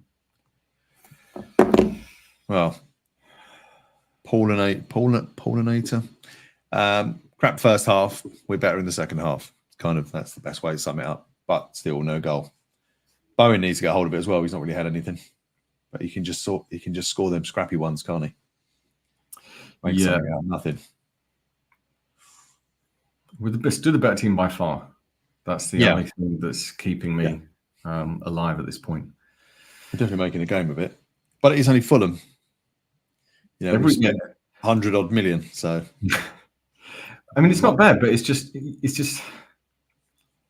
we've made it a 45-minute game of football with the whole thing of starting Antonio and Souček, and then at 45 minutes, going, hang on a minute. No, I think Somerville and Paqueta are probably better than Antonio and Souček, and then playing well. Everyone's had a good game. Like if you judged it on, like if you did like a player score ratings of the last 30 minutes, people are getting 6s and 7s. But then you do a first 45 minute of 5s and 4s. And you're thinking, why did Lopetegui overdo it? Yeah, the ref is soft, but the Fulham players are knowing that. So they're being clever now, which, you know, you can't blame them. Our throw-in on the right side near the goal line, our goal line. Yeah, I mean, he's over-egged the tortilla. Which I'm quite happy with that, to be honest with you. But yeah, I would say over-egged the pudding. He's over-sauced the patatas bravas. Yeah, I think clear. You know, it's a better second half, but I think he set us up for foul, and that's the problem. I think with that lineup, that defensive, he has set us up to foul. I mean, there's no excuses for the goal. It's shocking defending. Yeah. Michael White, if we lose because of the first half. Yeah, agreed. Lee, 2 shots on target first half. Bowen could have scored 1. He's over-potatoed his paella. Richard, what paella have you been eating? Yeah, I'll have the... Never been to Spain. Yeah, I'll have the jacket potato paella, please, mate. Over-squidded. Liam, you can never oversauce patatas bravas. Fair point. That is a fair point. I mean, the highlight is the sauce. The potatoes are really just a solid vehicle, so you're not just spooning sauce. So you're not eating a delicious tomato soup, which is okay. All right, favorite tapas, please. This game is severely pissing me off. So in the chat, if we can go favorite tapas, which obviously, you know, patatas bravas, yes, big one. People usually will order the garlic prawns, but it's not really a highlight, is it? And then you've got like squid ink rice, classic tortilla, delicious. You're never going to make a tortilla as well as the way the restaurant's going to do it. And then you've got your hot, your cold. Any. Oh yeah, I saw that too. There we go. Tapas is dog food. Just keeping it cultural, keeping it cosmopolitan, real culture vulture, Stephen. Yeah, the problem with tapas is it means sharing, doesn't it? So that's why I don't like it. Yeah, well, does it? Someone always wants to. Yeah, no, because someone always wants to try something of yours. I'm like Smithy like that. Like, piss off all your own. I'm not having it. Yeah, I think just dining with other people is your That's why I only eat vindaloo. When I have a curry, I always go vindaloo because I don't know no one else is going to want my vindaloo. I'm like, it's mine.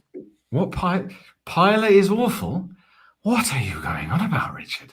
This is nonsense. What a kind of a rich seafood rice with some fresh lemon and what's not. You go. Ready? Have we got a corner amongst all this nonsense?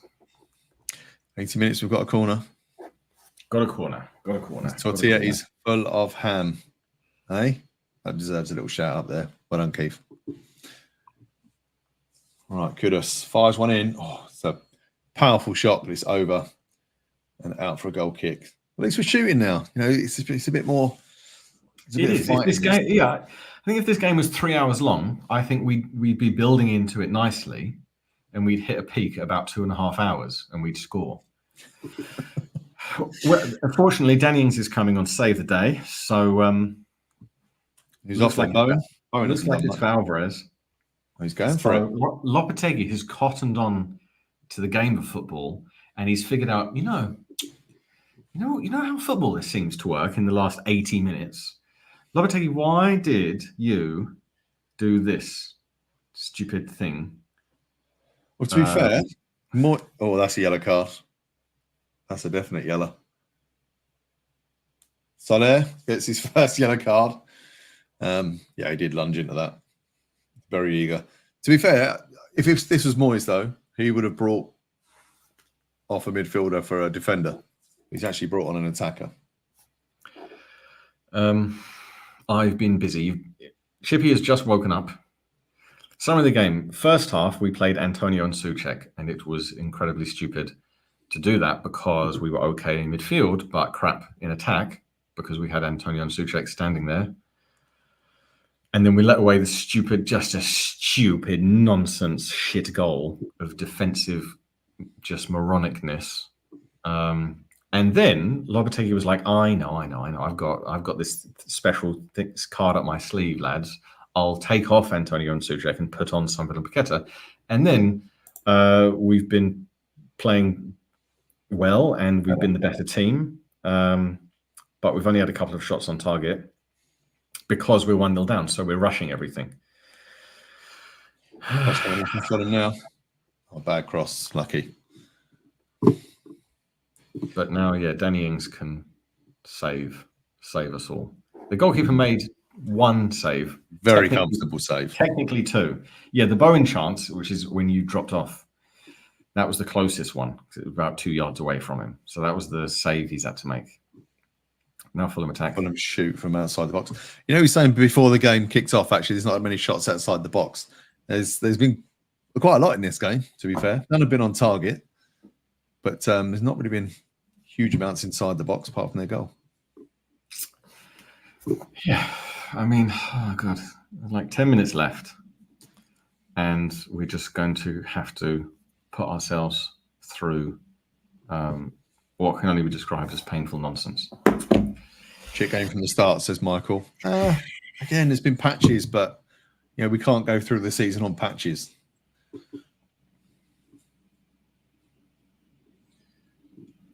Referee does not give them a foul. Hallelujah. Oh, Phillips doing quite the traveller. Mentioned he's been to Iceland. I was asking about Spanish cuisine. Philip sees the need to drop in fact he's been to Reykjavik. So come on. Did include wow. Is he talking about his food choices or women choices? Who knows?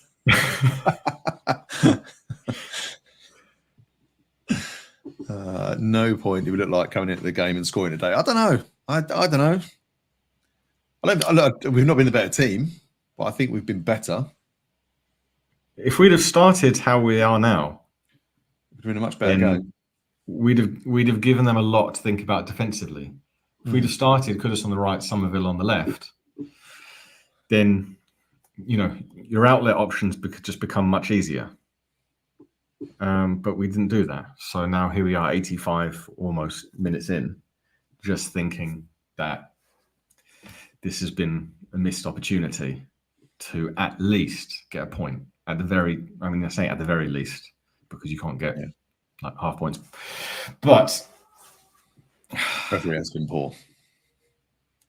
Singh's there just still effectively just defending a crap goal. That's what has been the difference in this game. You start weak, start on the back foot. You know, you start with playing where you've got decent. You know, Alvarez and Rodriguez actually had good first halves, but you can't just expect them to give the ball to Kudus, give the ball to Bowen, and one of those will just always take on a player and whip the ball in because, you know, you're playing a Premier League team. So I don't really see how that's a tactic. Yeah. Has anyone seen Moyes and Lopetegui in the same place? All seen those Mission Impossible masks? Maybe. Fulham makes sub. Someone, is that Andreas or whatever, with his flamboyant haircut, goes off. Agent says we haven't improved. They have retreated as part of their game management. Yeah. I mean, we haven't... Second half, we've done okay, but we haven't troubled them because we've been in a rush to score, which we didn't really need to start doing that. from 45 minutes onwards. Even though the stuff we've been doing has been okay, all they need to do is keep the game as scrappy as possible, foul our players whenever possible, dive whenever possible, and it's going to be difficult for us to do anything. And that's their second half game plan, is to just dive, foul, fall over, twat the ball away. Yeah, the ref has not helped this game at all. I mean, G. Walsh, I'm going to call you Gary. I have no idea if that's your name. I'm going to go Gary.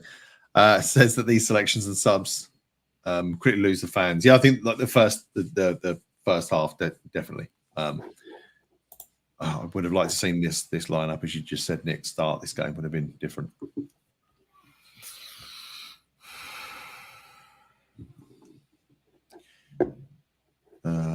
Yeah, unfortunately, Chris, you're right. This is relegation form. I mean, you can forgive City, of course, and even Villa to an extent, because they are a very good team. But yeah, can't really forgive this one. Yeah, I mean, 87 minutes is like not the best time in a football game to try and pass it around. Fulham attack anyway. Cross the ball in. It's cleared by Kilman. Yeah, I think it's Kilman. I know it's Mavropanos. Hard to tell. And just to clarify that last point, when I say I think that we are, it's relegation form. I think the way we're playing. I'm not just saying about the results because we're only just started the season, really, but the way we're playing, it looks so disjointed. Yeah, I mean, Todibo should start because Mavropanos stopped for their goal, as did Wan-Bissaka, rather than playing to the whistle as Fulham break. Ref won't give us the ref won't give us a foul. Although, could us try to do too much then? Yeah, I mean that's the thing about attack, because now we're rushing it. Ian doesn't like Tony Gow. I mean, he's the best of a bad bunch. Yeah, pretty much.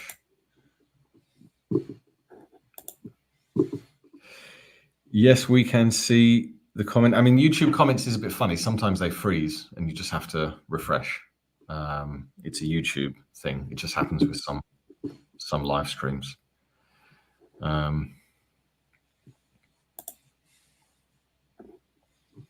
Does anyone think we'll score? I reckon we do it. I reckon we need 45 minutes to score.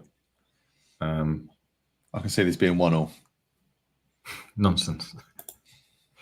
Yeah, Antonio and Souček should start. I mean, like, definitely, very much so.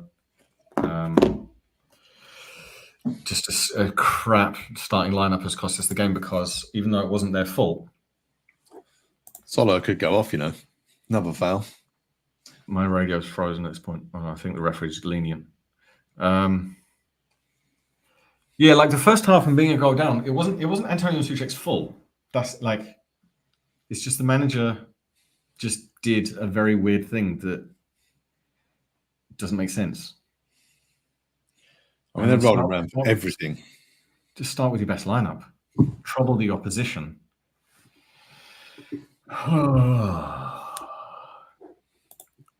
Let's see. Adrian, I was willing to give Loppy 10 games, but now it appears to be continuously the star. I always feel like I'm giving him one more game, because if he can just start with this lineup against Chelsea, then we could actually win. Clive says, people aren't called Clive these days. I mean, like babies, you don't get like baby Clive. Although Clive stems from the old English word of glue. Did you know that? Sorry, you boys have tried positive spin on this embarrassment. It's a bit embarrassing to. I've updated the ticker at the bottom. Dean says, change live chat messages to all messages from top messages, and that can fix your comments from like freezing and not showing. W, no suggestions, please, as to what that could possibly stand for, is very pissed off because, yeah, you just start at half time a goal down. It's not how the game of football works. You don't just give your opposition. You don't give the opposition a head start if they're Fulham, especially. I mean, it's just missed opportunity. It's just, why was, like Paqueta there actually does an okay thing, but it's just too late. I tell you, I'm not sure who the. Like we attack, but we try and rush it, so it's just not good enough. Oh, who's number 7? It's 5 minutes injury time, and the correct timer is 90 plus 3. The only other weird thing is that Forest are 1-0 up against Liverpool somehow. Bowen. Bowen got very lucky there. We're on the attack, though. Come on, have a dig. All Nathan was sending out, working out and putting shift in. I mean, a lot of the players haven't been bad. Midfield's been good. Alvarez, Rodriguez, Paqueta when he's come on has been good. Somerville's been good. Kudus has been okay in the second half. So it quite is the game of two halves thing.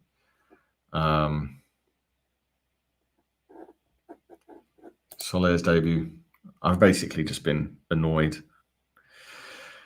and just anticipating general annoyance at the full time. So I haven't really been concentrating on Soler. I mean, it's going to be 1-1, don't worry. Soler and Danny Ings have been thrown on when you're 1-0 down.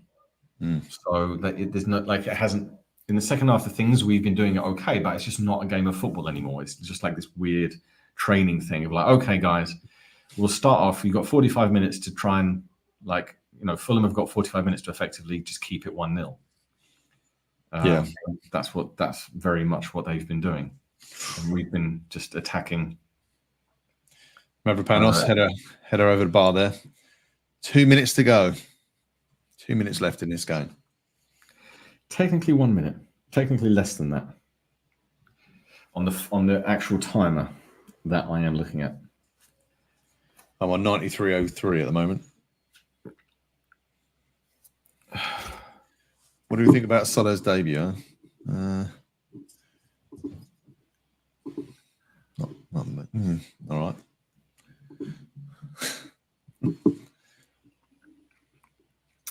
Fulham goalkeeper kicks it up the pitch. It's just relentlessly scrappy. 90 seconds to go.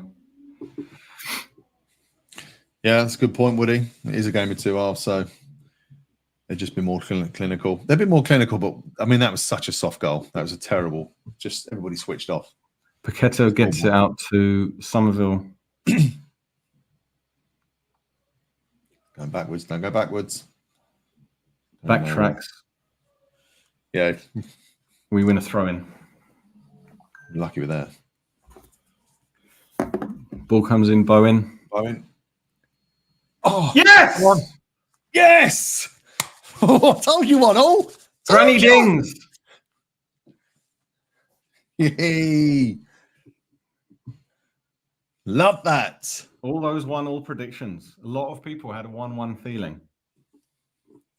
So he's a lucky manager, but we'll take that. Love it. I don't know who took the throw-in. I know we got a throw-in, and then next thing I saw... I think Somerville to Bowen, and then Bowen in. In that case, Somerville had a big part to play in that goal because he... Oh, no, it might be too far. Somerville could have gone back on the halfway line, but he turned. Love that.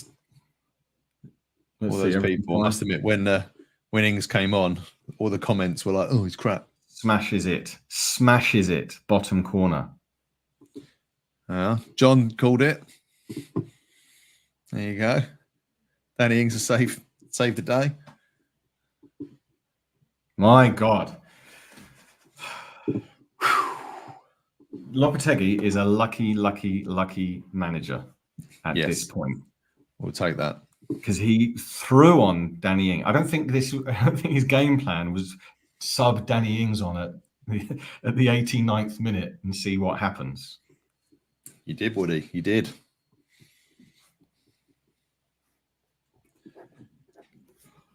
That is full time. The official time at full time. So for somehow we have rescued a point. We've won the second half 1-0. If you look at it like that. Yeah, that's it. You can update the ticker as well. Oh, Christ, they could have won it at the end though. Oh, that header. W says, is this the rebirth of Danny Ings? So in my mind, I'm seeing like the Matrix capsule and a hairless Danny Ings is splushing himself out of that goo and then swooshing down a slide onto the pitch as Lopetegui probably thinks that he had this under control all along. So I believe we now have 4 Premier League points, where in reality we're close to deserving 1 or 0. Well, we'll take that. We'll take that, and that'll make you happy when we pass over to Gonzo. So don't go anywhere. They are coming up next, and they will give you their thoughts. I'm sure they'll be as excited as we are. So never lose the faith. Come on, you Irons.